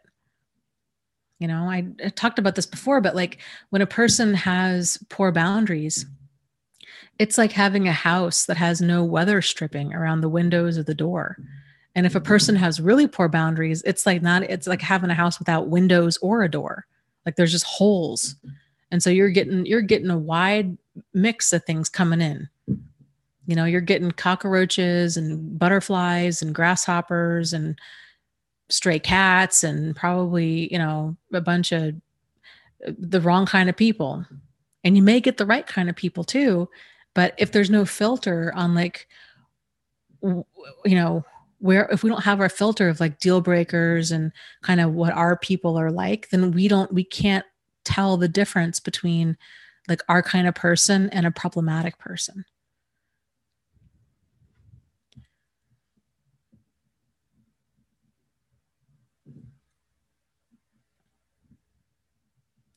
XOK says, yeah, one of the best things is to be alone for a long time. Be alone for a few years. Get a cat, maybe. It will work wonders. It's hard at first, but you will improve so much. Yeah. Yep, I agree. It's you're just going to be going through so much personal growth at just this exponential rate. And when that really starts happening, And if you start meeting new people, especially if you have lost a bunch of people in your life, like you've had a lot of friends and family kind of fall by the wayside, and you're finding yourself trying to build up that new support system. And you're going to maybe meetup.com groups, and you're getting out there, and maybe you're getting active in your church or with volunteer groups or whatever resonates with you. And you're meeting new people. And I will tell you, it's really wild, because the more in tune you start to get with yourself, and you're learning about boundaries and standards and self-worth and all of this stuff, the people that you were friends with are probably going to start changing like every 6 months. We're like, man, okay, I really thought that person was going to, a pretty good acquaintance, and we were hanging out and it was great. And then all of a sudden you're like, oh my God, no wonder. And maybe you start doubting yourself. You're like, this seems kind of odd, or this doesn't really work for me. But I will tell you, most of the time people will continue to keep leveling up, and problematic situations last shorter and shorter and shorter amount of time. So.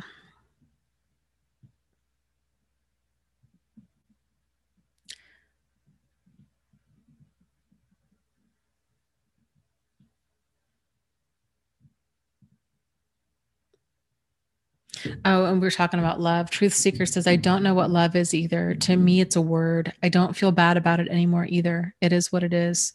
Yeah. I guess my version of love is it's synonymous with value, and it's synonymous with appreciation. Appreciation is probably a better word. So thinking of in terms of like self-love, because again, that even self-love, like that concept can seem very nebulous. Like, well, what is like, yeah, okay. I mean, I guess I guess I gotta love myself. Like, what does that even mean? If you replace the word love with value, if you value yourself, if a person really valued themselves, how would they behave in a certain situation? Or what kind of foods would they eat right now? Or, what would they do? Like, how can you value yourself today? And sometimes it's easier to think about somebody else that you value, maybe a child or a niece or a nephew, or just a little kid that you just really love, right? Like that you really value. And you think about, here I am eating, I don't know, a can of peaches for dinner, and, just not taking care of like a can of peaches and coffee or whatever for dinner, and not putting in any effort and just not taking good care of myself. I would never do this. I would never feed a child this for dinner. I would never feed anybody that I loved this for dinner. So why am I feeding it to myself? Or I would never expect, if I had a child, I would never expect them to, I would never delay like their dental care or their medical care if I could afford it, right? I would never have them run around in clothes that didn't fit. So it's like, if I wouldn't do that for a child, then like, why am I doing that for myself? So that can be kind of a good checks and balances kind of thing. So, it's about valuing yourself. And I think when and again, like it helps to think of a child. Like if you really appreciate, when you just adore a child or a teenager or even another person, you just are, I don't know, you just get the biggest kick out of them, flaws and all. And like, oh, that one kid, like back when I was a teacher, all these different personalities. And I just got the biggest kick out of all of my students. And like, you have one child who's really great at reading, or one child who's so compassionate to others, or another child who just has the cutest little voice, or another child who, you can just tell like, oh, this kid's he's a pistol, this kid, boy, his parents have their handful, or, boy, this one little boy, oh, he's so creative. He just builds and builds and builds stuff with Legos, or his imagination is just amazing, or, what have you. Or Do you see what I'm saying? Like, you're not judging, you're seeing them for all of their strengths and weaknesses for who they are, and you just deeply appreciate them as like another human being. So to me, that's kind of what love is. But as an adult relationship, it's also having those deal breakers with, I can still deeply appreciate another person, but if they treat me in an egregious kind of deal breaker way, then I've got to cut contact. Like, that's just not okay with me. So, you know, it's, I don't know. I hope that helps.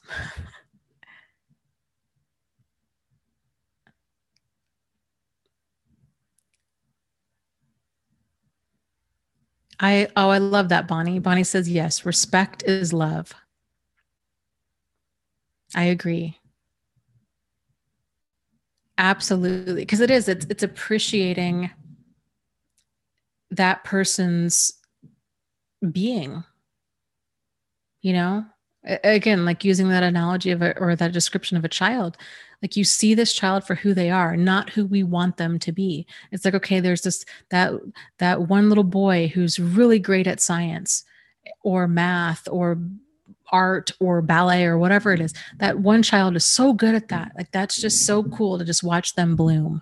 Or that other child who writes poetry, or the other child who's just really artistic and they're always drawing or doodling or just creative,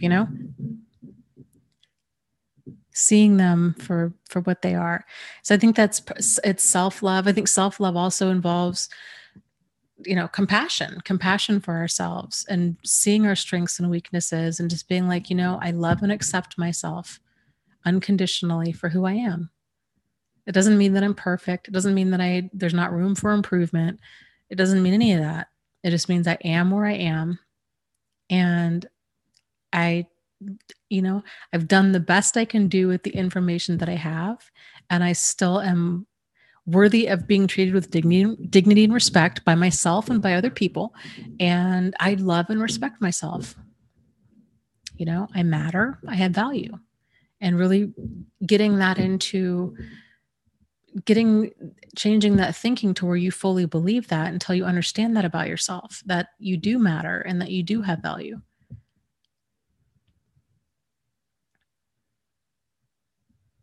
Pandar says, but can you not also have respect for others without loving them? Yes, absolutely. I think you can have, treating other people with dignity and respect is, to me, it's just kind of the basics for interacting with any other living creature, whether it's human, animal, whatnot. Like, you're alive and you matter. So, I'm going to treat you with dignity and respect. It's not that they need to earn it, not that they deserve it. It's just I think every living creature has that right to be respected. So it doesn't mean that we have to have respect for them. Back when I was a nurse, I mean, if I had a patient who was incredibly racist or a child molester or what have you, I didn't respect them. I had no respect for them, for their behavior. That's outrageous to me, but they're your patient. They're there for medical care. They're there, for whatever reason they're there for. Like, it's, still appropriate for me to treat them with dignity and respect and to not be a total jerk. So, yeah. And it can be really difficult sometimes, especially when you've got difficult people who have done horrible things.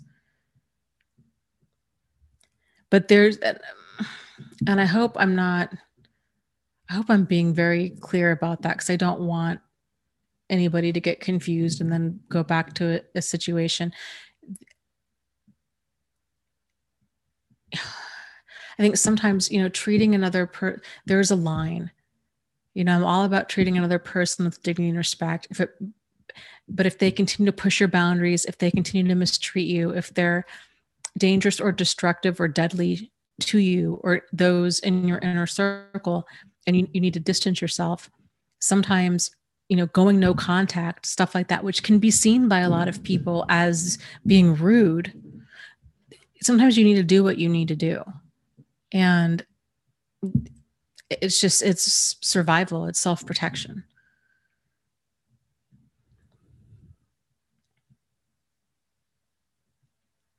Okay. That's so true. Kiara says, I've realized that sometimes people will say that they love you, but it doesn't mean that they respect and value you. They say that they miss you, but they only miss using you. Absolutely. I mean, words are cheap and easy, right? I mean, it takes nothing to just talk. And a lot of people, especially manipulators, that's their favorite tool because it is free and easy. And they can say stuff. They can tell a person, they're charmers, right? They'll tell you everything that you want to hear. I'm sorry, I'll go to therapy. I love you. No one's ever mattered as much as you have. We have this connection. You just can't deny it. How can you walk away from what we have? And one more chance. Can't you just give me one more chance? And, blah, blah, blah, blah, blah.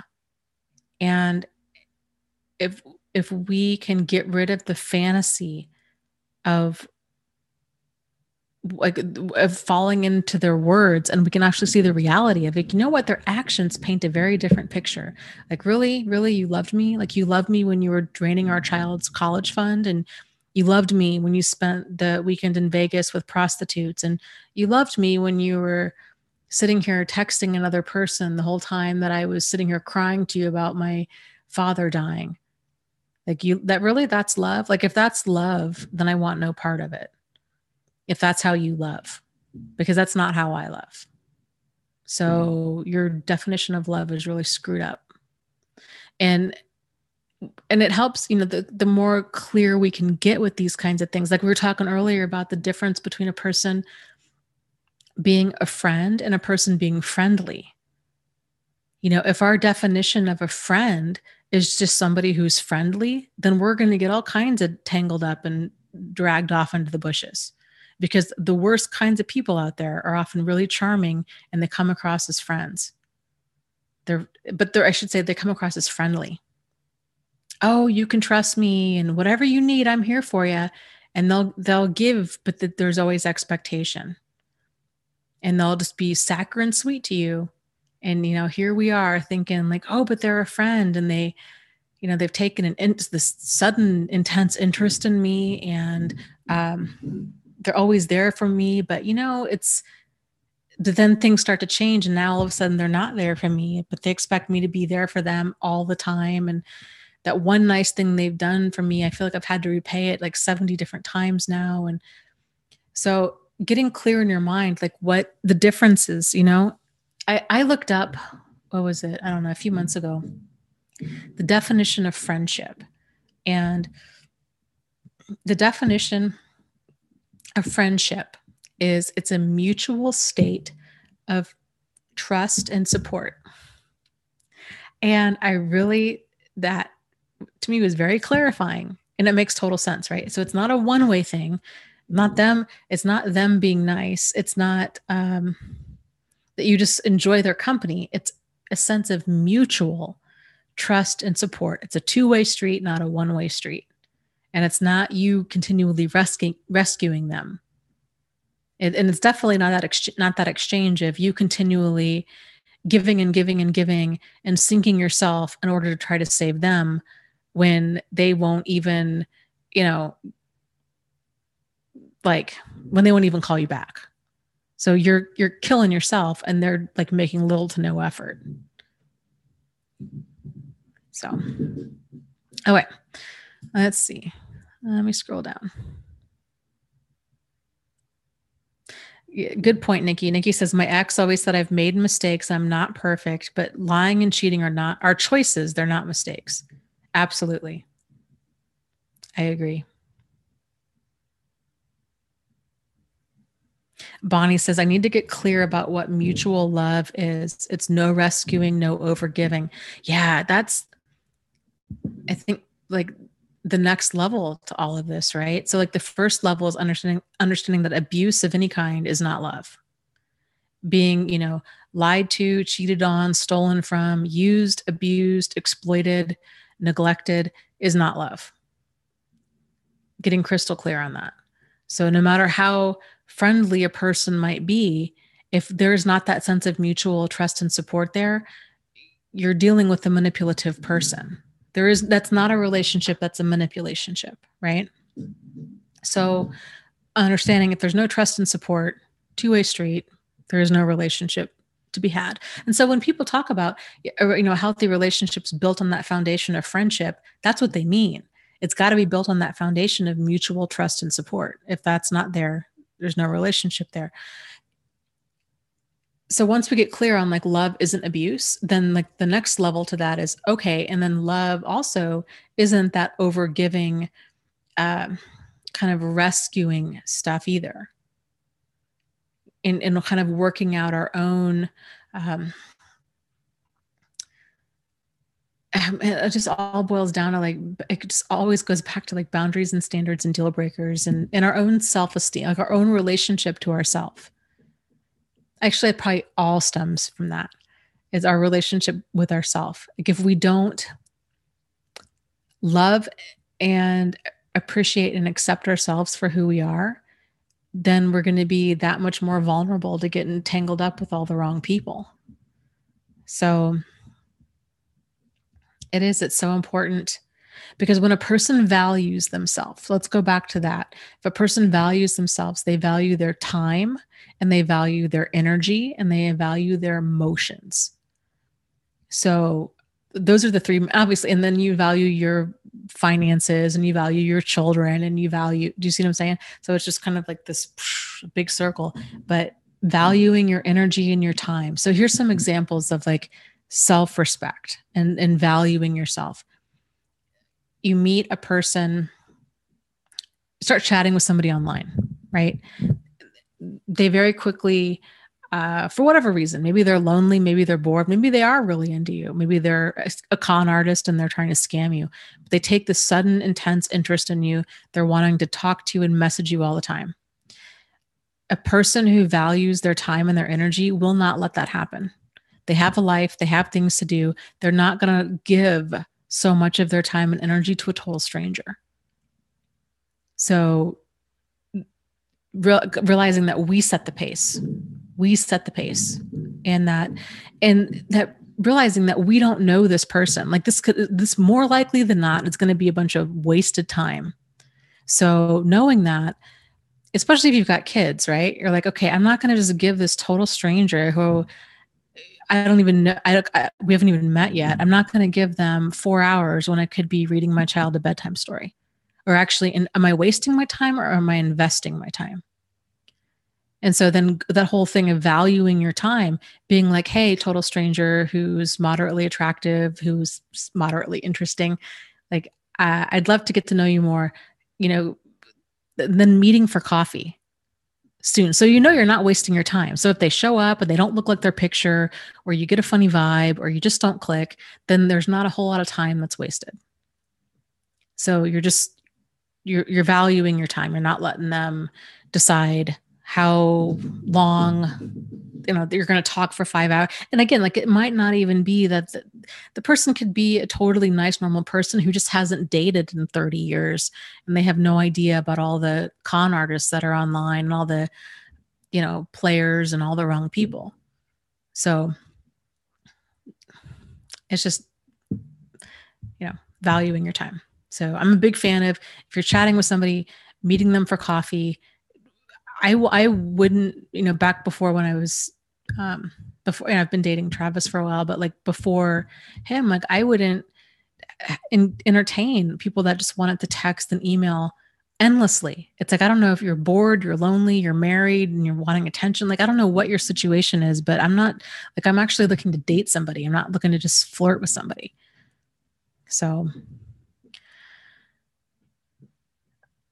that's an example of like valuing your time, valuing your emotions, not letting yourself get emotionally invested in somebody for, I would say, like at least that first month, at least. Like just really taking it slow, emotion wise. And it's a lot easier to take things slow if you're moving slow. Like if you're meeting for coffee, if you're then maybe meeting for lunch or meeting for dinner, if you're where we get a lot of us get tripped up is when we're very quick to text and call and Skype and whatever for hours upon hours every day with this person.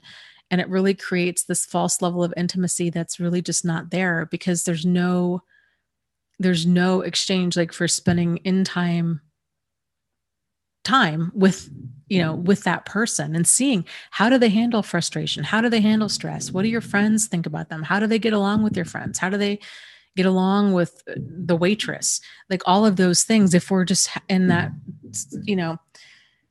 dynamic with the person over Skype and it's just us and them, like that's not giving us enough information to really tell kind of who they are. So I don't know. And all of the lessons that I'm talking about have been hard learned. Oh gosh.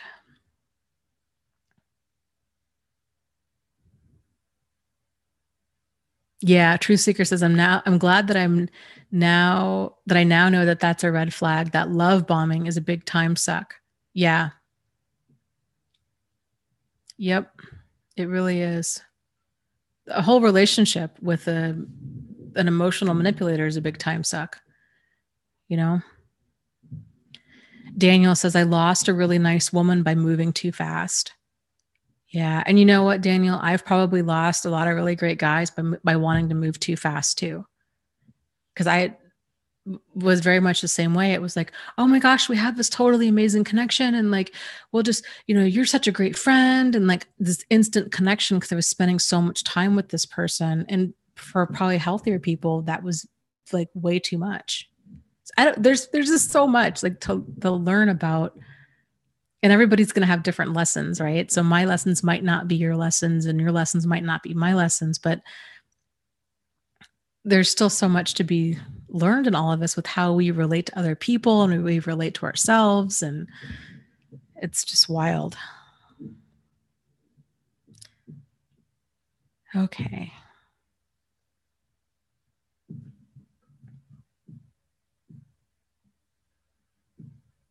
Jennifer's talking about anger and says, I feel guilty about the anger I have towards my mom.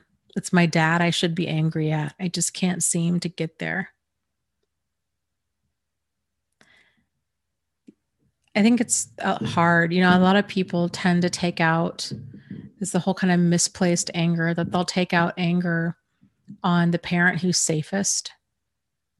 Because it's like, okay, well, maybe dad did something terrible to me, but mom's always been there. So I'm going to lash out at mom because I know she's not going to leave. But if I ever confronted dad about what he did or said, then I always feel like maybe our relationship's like one conversation away from being over. And so it can be scary to be like, if I really let myself feel that anger, then I feel like that might be like uncorking a bottle that I can't recork. And I don't know how things are going to end. And so then we just kind of stay stuck.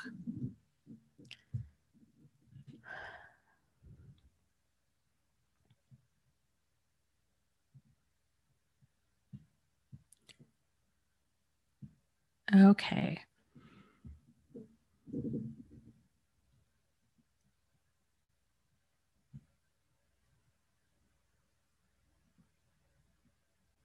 Holly says, I'm getting pretty good at recognizing healthy situations. That's awesome. And setting boundaries, but I find it difficult to maintain those boundaries. What does a person do in that situation? I think I would need some more information. Why do you feel that you're having difficulty maintaining those boundaries? Like what's going on? Do you feel if you're able to set them to begin with, do you feel like maybe are you slipping into some kind of like ingratiating type behavior or like, are you feeling guilty or setting and I'll kind of look for your answer here, but like setting boundaries in general, it's uncomfortable and it's a process. And I think we tend to, if we continue to have pain from a situation, then we're more motivated to change it. So if you're finding yourself having trouble continuing to reset boundaries, then odds are you're finding yourself to continually be frustrated and angry and resentful and all of those things as well. So I think kind of knowing that, like, either you can set the boundary with the other person or you can break the boundary with yourself. Like either way, there's no escaping that discomfort from it.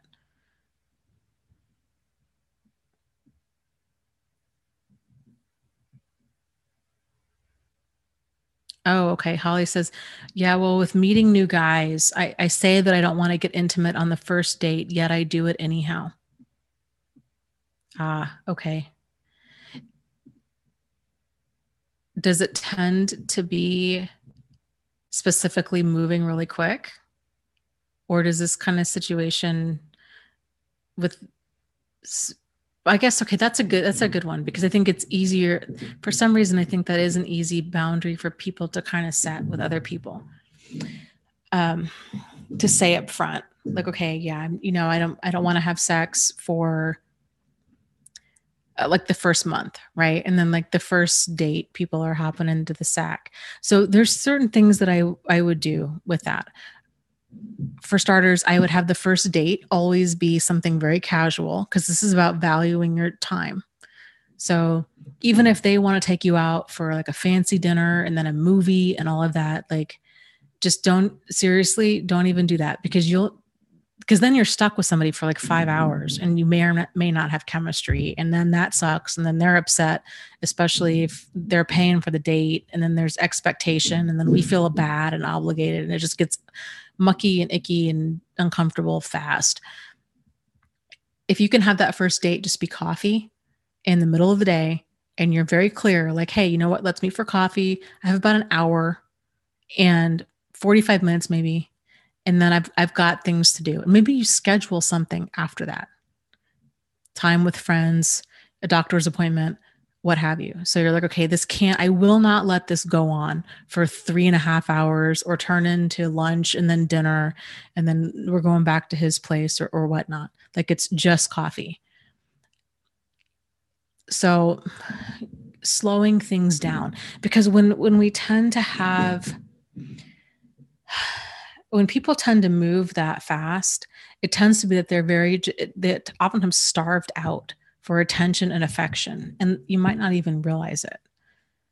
So it's very common, and it can be a very difficult pattern to break, because we're craving that closeness with somebody else. But then if you don't really know this person, then it's a crapshoot. Like, we don't know if we're getting close to the right kind of person or not.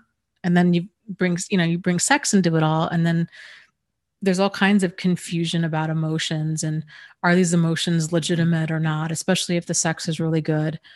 Then we get confused,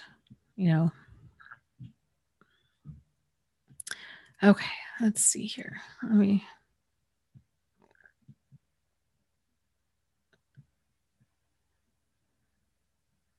Yes, Karen says, and with maintaining boundaries, you have to be okay with them not being okay with your new boundary. Yes, absolutely. And that's a big sign, is to pay attention to how people are with your boundaries. And Bonnie says, yes, don't break the boundary with yourself. That is huge. There's another gal, she's a life coach, and she's fantastic. I just love her. Her name is Lisa Nichols. She talks periodically about kind of her past and whatnot. And she had a really rough childhood, and she said it so perfectly. She said that when she was younger, she had a whole lot of sex looking for a little love. And I think that is, so many people fall into that and not even realizing that that's what's going on. Especially, here, at least in the United States, so much of our culture, like, that kind of problematic behavior can really fly under the radar, because people everything is very kind of, we live in this like really fast food type nation where it's quick food, it's quick sex, it's quick, everything's quick. And there's no, it's almost like you're seen as odd if you want to take things slow. But I tell you, it really will weed out a lot of the problematic people. And you're not going to miss, don't be thinking, I know probably people are thinking this, like, don't be thinking you're going to miss out on a great person because you're wanting to move slow. So, if you're showing like, hey, I'm really interested in you, but this is kind of my thing. I will tell you, most people, especially when that fire can kind of smolder, it'll burn a lot hotter versus those passionate, intense relationships that just start off, just fast right out of the gate. Those things burn, they burn twice as hot, but they last half as long. So,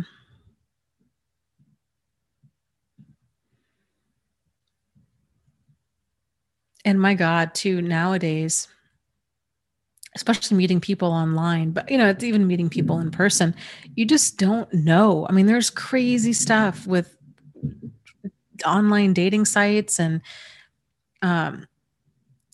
it's just dangerous. It's just dangerous to be alone with a stranger and to be vulnerable with a stranger. You don't know. They have no emotional investment in us. Like, I think that's something that you could really got to realize. Like, if a person doesn't know you, they're not emotionally invested in you. They might not care about potentially hurting you, giving you an STD, getting you pregnant. Like, we don't know what another person's intentions or motives are. And so it's important that we have to value our emotions and our time and not look to somebody else to do it for us. That was a big lesson for me because I put all of that. I remember the guy that I dated after Jack. It was about a year or so after Jack. And I wasn't fully healed. I had issues. And I remember he had all kinds of, I'm sure he was cheating on me. He had all kinds of squirrely behavior. And, but I didn't have, like solid proof that was what was going on. And anyways, so, and I remember telling him once, like, I really, like, I can't be hurt like that again. Like, please don't ever hurt me like that again. Please don't ever hurt me. Like, I just don't know if I could survive going through something like that again. And it was just kind of this realization of wait, what am I doing? Like, I'm expecting this guy to, like, I need to be responsible for that. Like, he's going to act however he's going to act, but then I'll respond accordingly, So, and I stayed way too longer than I should have, but yeah. Yeah. Missouri Cowboy says, I was so naive. I actually believed I was in a monogamous relationship. I was monogamous. It was not. Yeah. Yep. And, and that just goes back to the whole, it's just, if we, we tend to impose or project our own moral compass onto other people. And so, and maybe not even moral compass, but like just our intentions in general, like if we really like, if we're monogamous, we assume that they're monogamous, especially if they're, saying all the right things and doing all the right things. But then even if things get squirrely, we just think, well, no, we must give them the benefit of the doubt. Nikki says, I think they love the thrill of lying and sneaking around and getting away with it. Oh, I agree completely. I agree completely.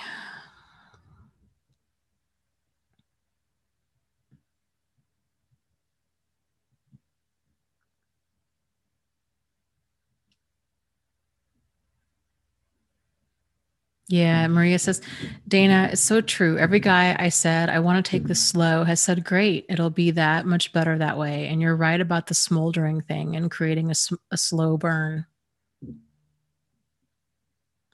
Yeah. Plus there's that it's fun. It's fun to get to know another person, and it's fun to The sex is better. Like everything is better. The level of intimacy, the friendship, all of it is so much better because you get to know them. And, um, it's just, yeah. Okay. Let me scroll up here.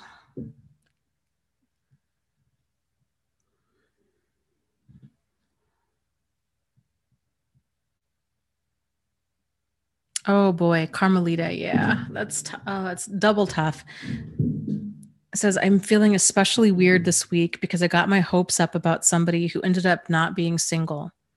Plus, the narcissist reached out to me after 2 years of no contact. Ugh, double whammy. Yeah, I don't blame you. I would feel really knocked off base by that. I think anybody would feel really knocked off base and thrown for a loop by that. That's kind of a lot of heartache, all in 1 week. But I hope that you can take that and realize, like that it's just that added reassurance of like that you matter, that you don't want a guy like that ex narcissist, and that you don't want a guy like the current guy, and that you matter, damn it. Right? That you have boundaries and standards, and you're like, you know what? Like, no, I'm not getting tangled up with all of these wrong people. And just because they can't see my value doesn't mean I don't have it.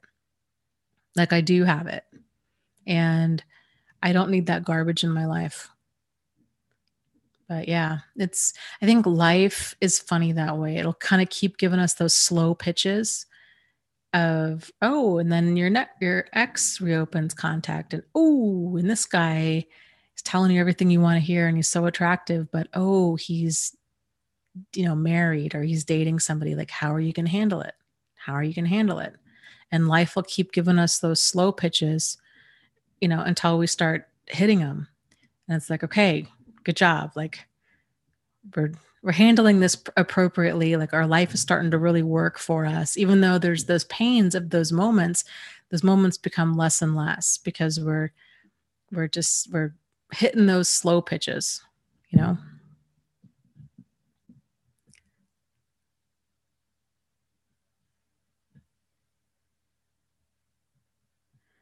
Okay.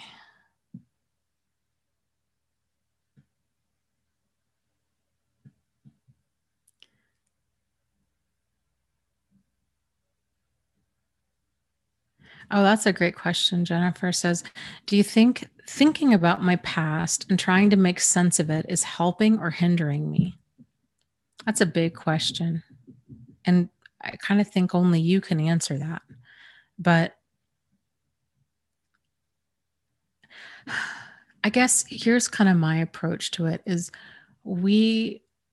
there's so much. I mean, there's so many different connections that we all can make, and we can spend, decades in therapy examining our navel and trying to figure out how we got to where we got and connecting this line to this line.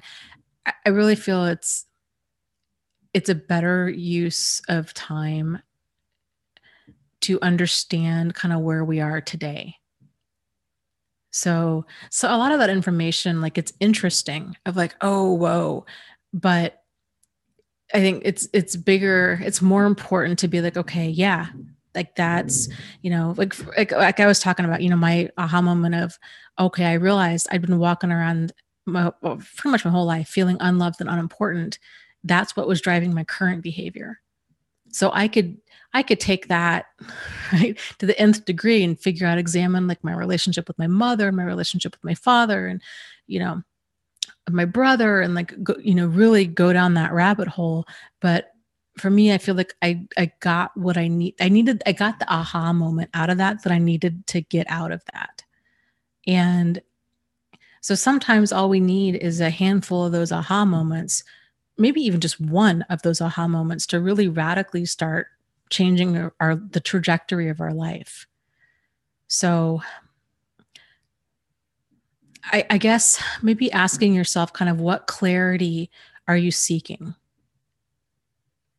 Maybe start there and kind of see. because like I said, you can really get lost down that rabbit hole and start connecting all kinds of things. And it might be interesting, but it might not necessarily be that useful.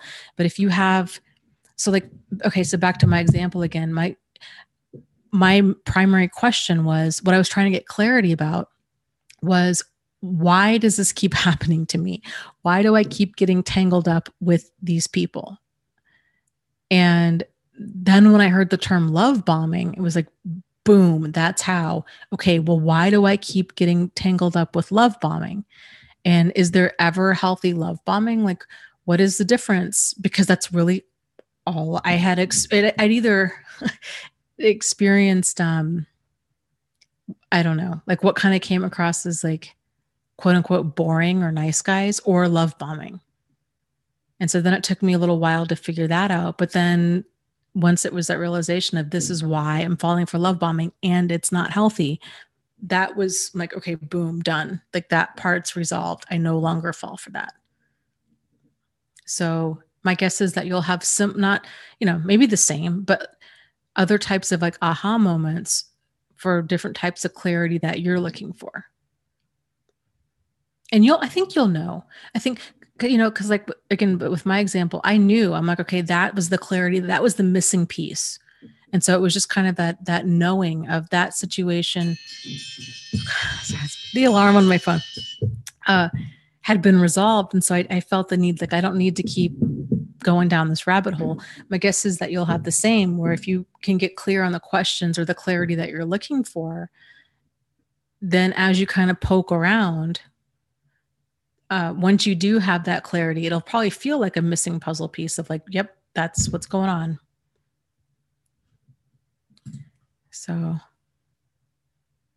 oh, awesome. Thank you so much. Hooray, says Dana. Thank you for writing Start Here. I donated a copy to my local battered women's shelter and one to my therapist's office. Awesome. Thank you. Thank you so much. And I hope that they get a lot out of that.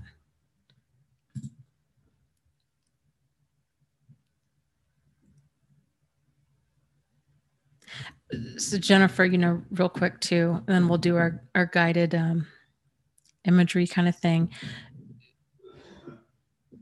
So when I was in therapy, and I'd been in therapy on and off for years, and we would kind of poke around at my past and try to make connections between like the men I was dating and like, oh, is this person like your mother? Or are they like your father? For me personally, I found all that I think you could always make a connection, right? Like, okay, well, this person is creative like my mother, or they're difficult like my father, or they're whatever. But I didn't get anywhere with that. Some people might, but to me, there wasn't any like clear connection. I didn't feel like I was like reenacting my relationship with my dad or with my mom, with like current people that I was dating. And actually, now that I'm saying this out loud, like, I don't even know if I should, because there's a very solid, like, what if there's other layers I haven't peeled back yet? So I guess what I'm saying is, I think you'll get the clarity that you need at the time that you're ready to receive it. So I guess focus on that. Like other pieces will snap into place as the time is right. I hope that makes sense. So just because maybe, for my example, like maybe just because I didn't have clarity in therapy about certain connections made 5 years ago, that doesn't necessarily mean that I wouldn't have them today. But I don't know. It's all very complicated thing, isn't it?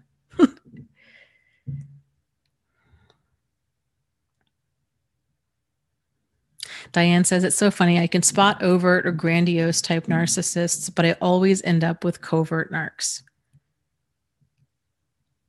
Yeah. And I think that's even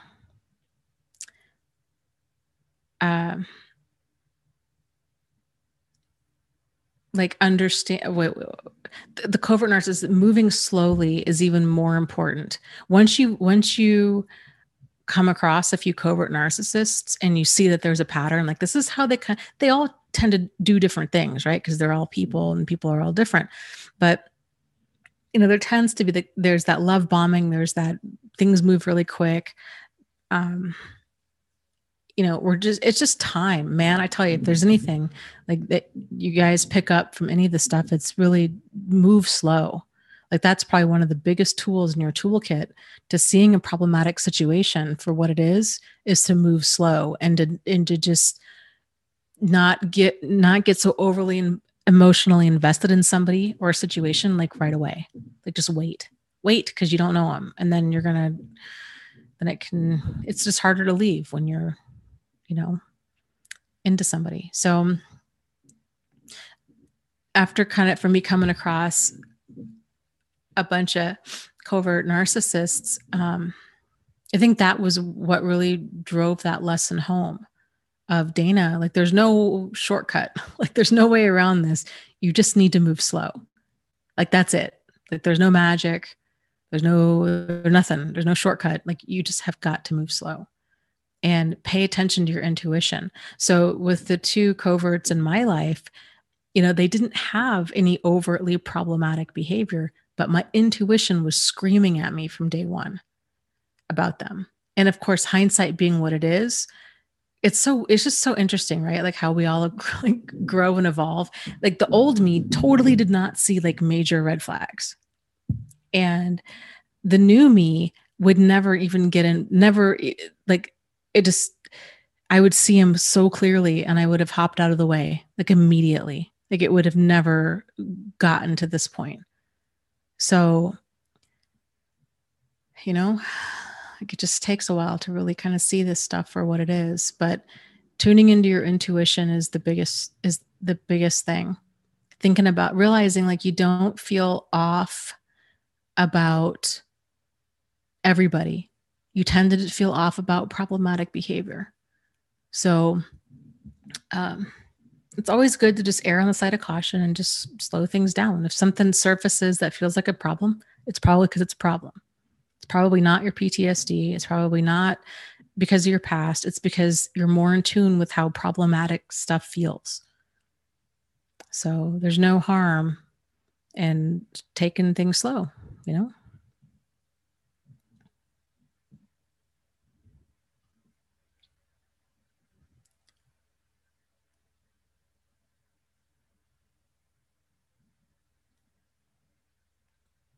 Jennifer's talking to XOK and says, thank you so much for all your knowledge. It's really opened my eyes to hear that migraine, psoriasis, phobias, and flashbacks can be flashbacks and trauma.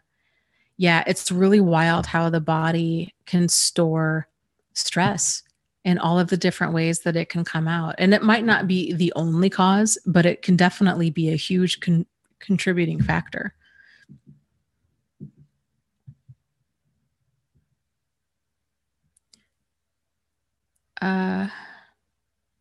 Wonder Woman asks, what is an example of really loving actions when you first meet someone? Respect. I like what Bonnie said, respect. It's just respect across the board. So like if you're meeting a stranger, it's understand, like just them respecting the fact that maybe you don't want to meet them, at your house or their house, like you want to meet for coffee. And if they push you into meeting for dinner, I really want to take you out to dinner and to a movie and this, be like, I'd really prefer we meet for coffee. That they respect your boundary, that they don't continue to try to push you into doing stuff that you don't want to do. They don't argue with you. Like it's just, there's that kind of give and take. There's that respect for the other person. Just a little like just normal, decent human being stuff, right? Like holding the door open for somebody. And I'm not even saying a guy doing that, but that's one of the things I notice about people is people that it's such a turnoff to me in general. People that don't hold the door for other people, male or female. Like it's common courtesy to hold the door open for another person if they're coming in behind you, and then if somebody holds the door open for you, to say thank you. Right. So just kind of the basics of good manners, just stuff like that. Like, how do they respect you? How do they respect other people? Are they a jerk to the waiter or the waitress? And, um, you know, I think a good second date, seriously, one of the worst dates a person could go on is to go watch a movie, because there's no information really being gathered during that. So unless you're going to go out and discuss the movie afterwards, which I guess that could work. But seeing, they have one of those things now where they're panic rooms where like you can go and solve puzzles as a team. I think that would be a great test. How are they under pressure? How are they with winning and losing? And how are they working as a team? Stuff like that, or going bowling or doing stuff like that. Oh, so true. Maria Lucky says, talking a little miss, says, I realized I collected needy people. Now I just only want some good, healthy people in my world. Yeah, that's huge. That's a huge realization.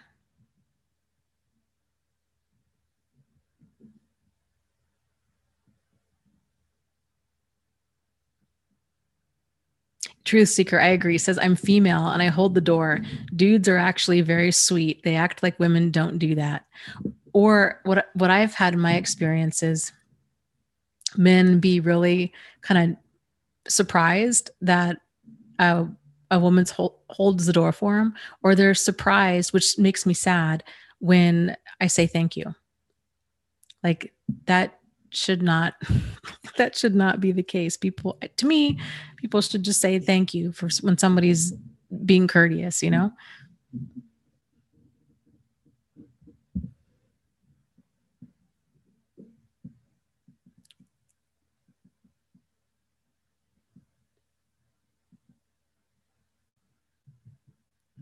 So, okay. So I guess with all that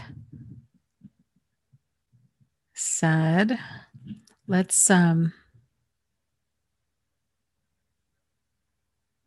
well, okay, so real quick. So Bonnie says, well, Dana, what, when the narcissist cuts in line, they are so rude. All of that stuff. Bonnie, Doogie Dog says, mine was rude to the waitress, makes them keep bringing things, gets mad if they don't fuss over him, says they all love him. These kinds of things. Does the person, are they ogling the waitress or the waiter? Are they being difficult and demanding? Are they acting real prissy? Just difficult. Are they rude? Are they disrespectful? I mean, these are big warning signs. When you're first dating somebody, normal people are going to be on their best behavior. It's like a job interview, right? If you're working at a company and you're having an interview and a person comes in there and they're being all kinds of inappropriate, like they're burping, their resume has coffee all over it. They're telling off-color jokes. They roll in 15 minutes late. Like they ask for a ride home. Like they're just, you know what I mean? Like they're just totally tone deaf to like what's appropriate behavior to the situation. That's not the person that you want to hire for the job. And that's not the person that you want to have for a significant other.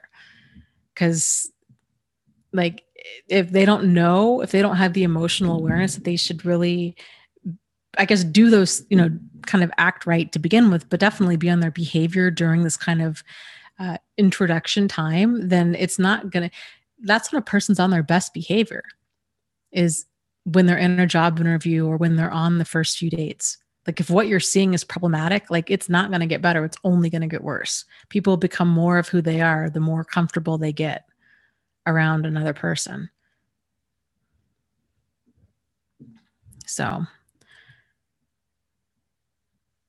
that's a really great way to look at it, Maria. She says, a good barometer I use now is when I'm getting to know someone new is, are they doing anything that makes me feel uncomfortable?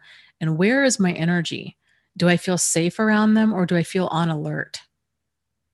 Absolutely. Yeah. If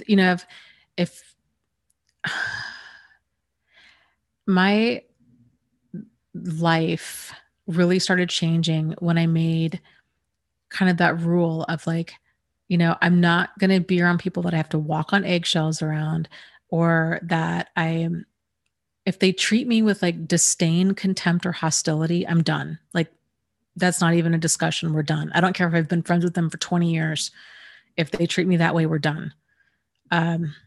If the relationship is perpetually confusing, or if it's causing me mental anguish, or that introspection of, is it them? Is it me? If I'm lost in uncertainty and like, I don't know if I can trust them. I mean, can I trust them? And they kind of did this, but what does this really mean? And I mean, is it really that weird? Because like, he's always on his phone, but then he hides his phone, but is it me or is it him? And I mean, could he be cheating? But I don't know. Like, no, just don't even do that. Like, nobody is worth your sanity. And the right situation for you is going to leave you feeling nourished. It's the same with a friendship, with a job, with significant others, with anything significant in your life. It's going to leave you a nourishing thing, person, place, or event is going to leave you feeling more nourished. So, move in the direction of like, what is nourishing for you? Pay attention to how you feel. You feel nourished. You feel energized. You feel refreshed. You feel good.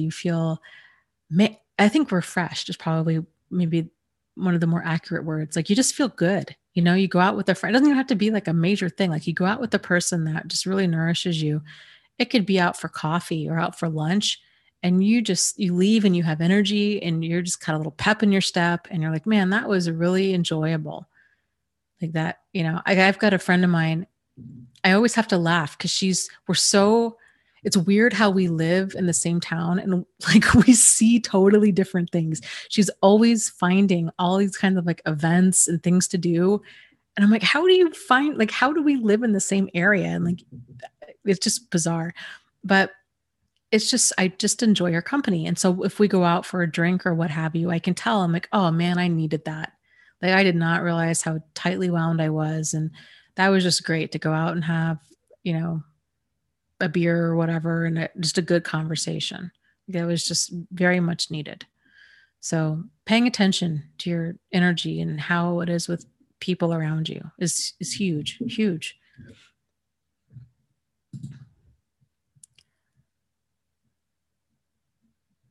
Nathan, thank you for live stream donation. It says, I drew that boundary years ago, Dana, and it seems my immediate family and my ex-family are the only people still mad. And you're worried that he drew the boundary too harsh. Well, and here's the thing too, is I don't think it's too harsh, but you can always test your boundary and try again, right? And be like, okay, well, you'll know based on how you feel. So if you're, used to spend time with your, father-in-law or whoever, and you're like, you know what, maybe that was too extreme. And then you decide to you go out fishing, right? You'll know, like at the end of that, you're like, oh, yep, ding, bingo. That's why. That's why I don't spend that much time with these people, or that's why I don't spend any time with these people. Like, this makes me nuts. Because sometimes, like we forget and it seems harsh, but then we go back to it and you're like, yeah, that was the clarity I need. So thank you, Pandar, for the live stream donation. I appreciate it. So, okay. And Justin says, yes, so refreshed. Yeah.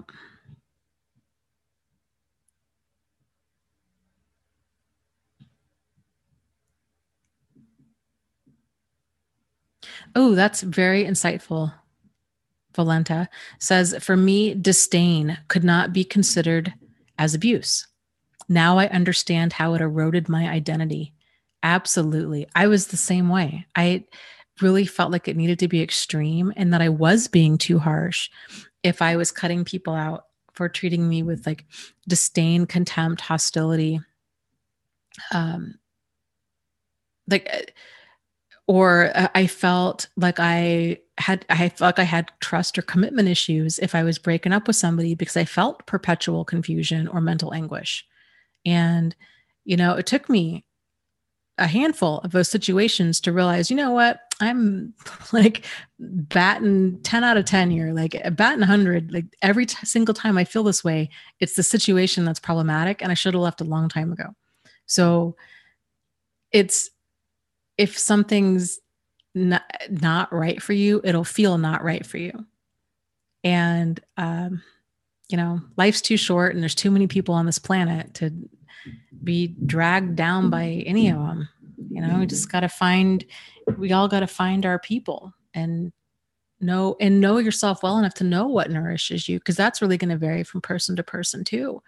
What might nourish, like I was talking about all these different children. Like you see one child who's, man, that kid just loves Legos and boy, he's just really skilled at that. The stuff he comes up with is just, wow. And then there's another kid who loves soccer or who's a really great writer or whoever. And we're very much the same way. So everybody's got their own thing. And so like what nourishes one person might not nourish another, but that's where it comes to knowing yourself. So if like music is a really big part of your life and that nourishes you, to make time for that, like that's important to you. It doesn't matter if everybody else thinks it's a waste of time or not that important or what have you. If it's important to you, it's important, So, and whatever that might be, time to play football or to write or to do yoga or to garden or, cook or whatever. So.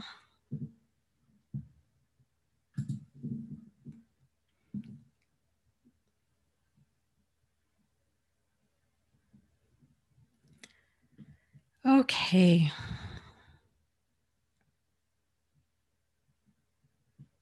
So with that said, there's such a good conversation going on in the chat.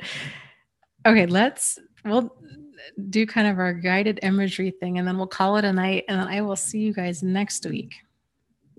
So if you are in a chair or in bed, take some time and get comfortable. Let your body just kind of stretch out or go limp or both, whatever feels comfortable.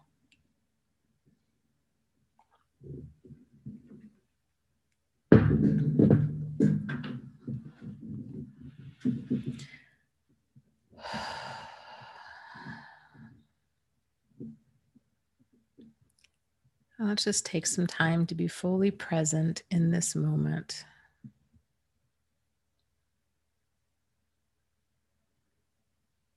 And taking in a few deep breaths in through your nose.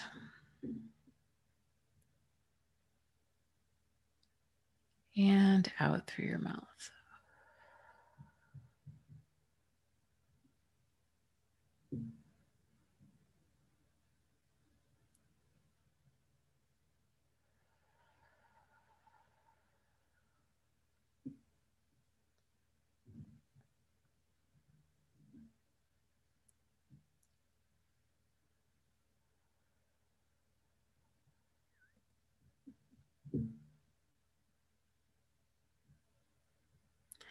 Now bringing your attention inward until you can feel your heart beating.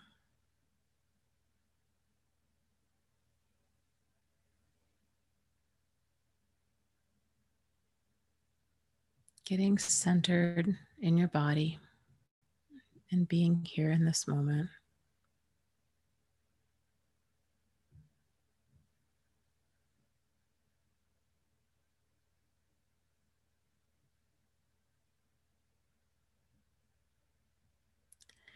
Now bringing your attention to the top of your head and visualize yourself kind of scanning, doing a scan of your body, starting at the tip of your head down to the tips of your toes, moving slowly examining any area that you might be holding pain, stress, or tension. Moving your way down to your forehead, your eyes, relaxing your eyes, bringing your attention down to your cheeks, your mouth, and your jaw. Letting your jaw fall open and letting your tongue fall from the roof of your mouth. Feeling how it feels to have your face relaxed and noticing how much tension you may tend to store in your face. Now bringing your attention down into your neck, to the back of your head, your shoulders, and letting your shoulders drop, letting that tension go.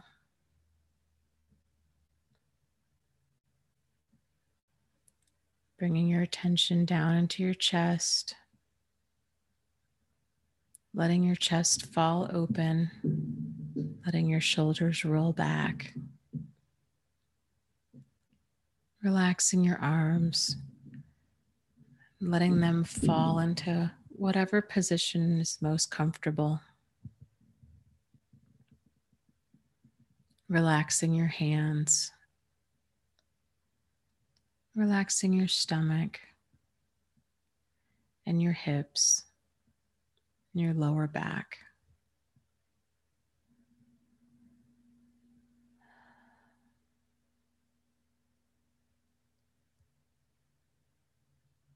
And as you relax your hips and your lower back, allowing your legs to fall to whatever position is the most comfortable. Relaxing your thighs, your calves, and your feet.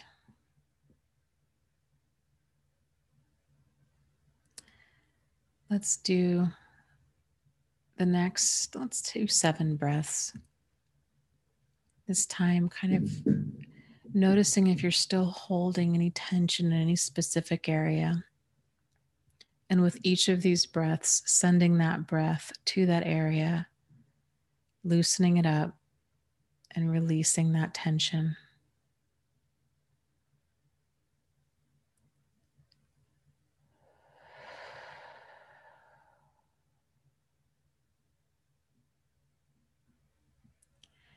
Another way that you can do this exercise is with each breath that you breathe in, visualize it as a healing, restorative white light. And as you're sending it to that tension or that pain, then exhaling and imagine that exhale breath as that tension, those toxins being released. So maybe that exhale is some sort of shade of gray. And with each exhale, visualize getting more and more of that tension out of your body, with that gray exhale breath becoming lighter and lighter. And you know that you've kind of cleared any tension or pain or stress out of that area when you've gotten to the point where that inhale breath is white and that exhale breath is also white. So let's do 5 more breaths now.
Now visualize your body with having that beautiful white restorative light that's now glowing brightly inside of you.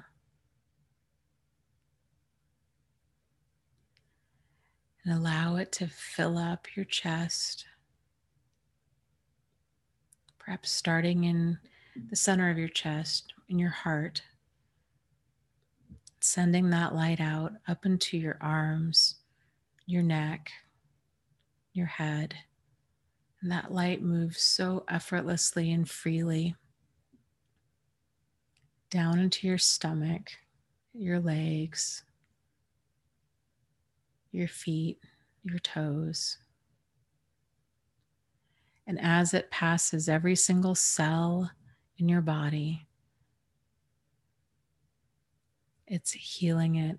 It's bringing with it that beautiful, restorative white light, that amazing healing light. And visualize every single cell in your body just getting exactly what it needs. And now let's take 15 breaths.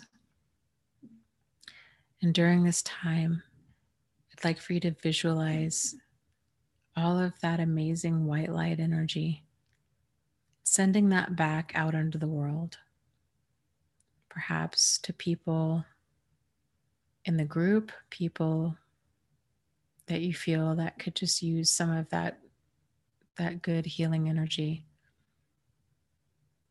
And imagine giving them an energetic hug. And then maybe letting them know too, let's do this, how much you value them, and letting them know everything that is good and right about them. So just sending that light and love back out into the world. And you can send it to animals too. So let's do that for like the next 15 breaths.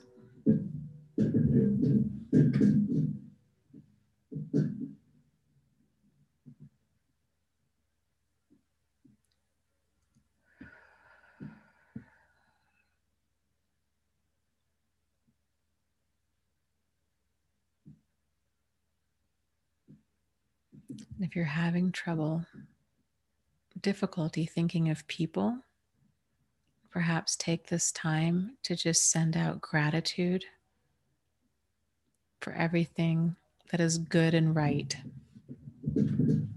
in the world. And there's always lots of things that are good and right.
And when you're ready, come on back to yourself and make sure that you give yourself a really big, energetic hug, acknowledging that you do have value and that there is so much that is right about you.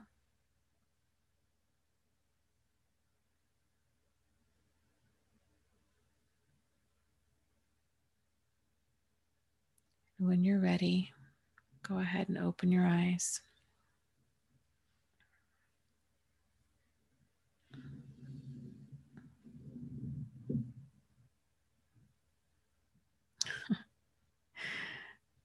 Dawn says, my fur baby's relaxed enough that he's under the blanket with me. You must be doing something right, Dana. Oh, that's cute. So, thank you guys so much for joining me tonight and for the great conversation and all the questions and everything. It's just so enjoyable to hear what's going on. And I just love seeing how everybody supports each other in the chat. It's just such a cool thing to see.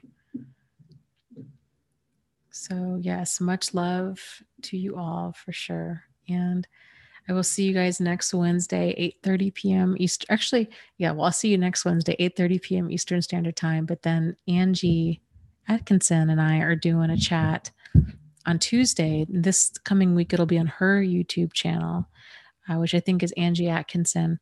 So that'll be Tuesday at 1:30 p.m. Eastern Standard Time, and that'll run for about an hour. So I hope to see you guys over there. You guys take care so much. You are not alone. You are not crazy, and you really can move forward and heal from this. So take care, and I'll see you guys soon. Okay. Good night.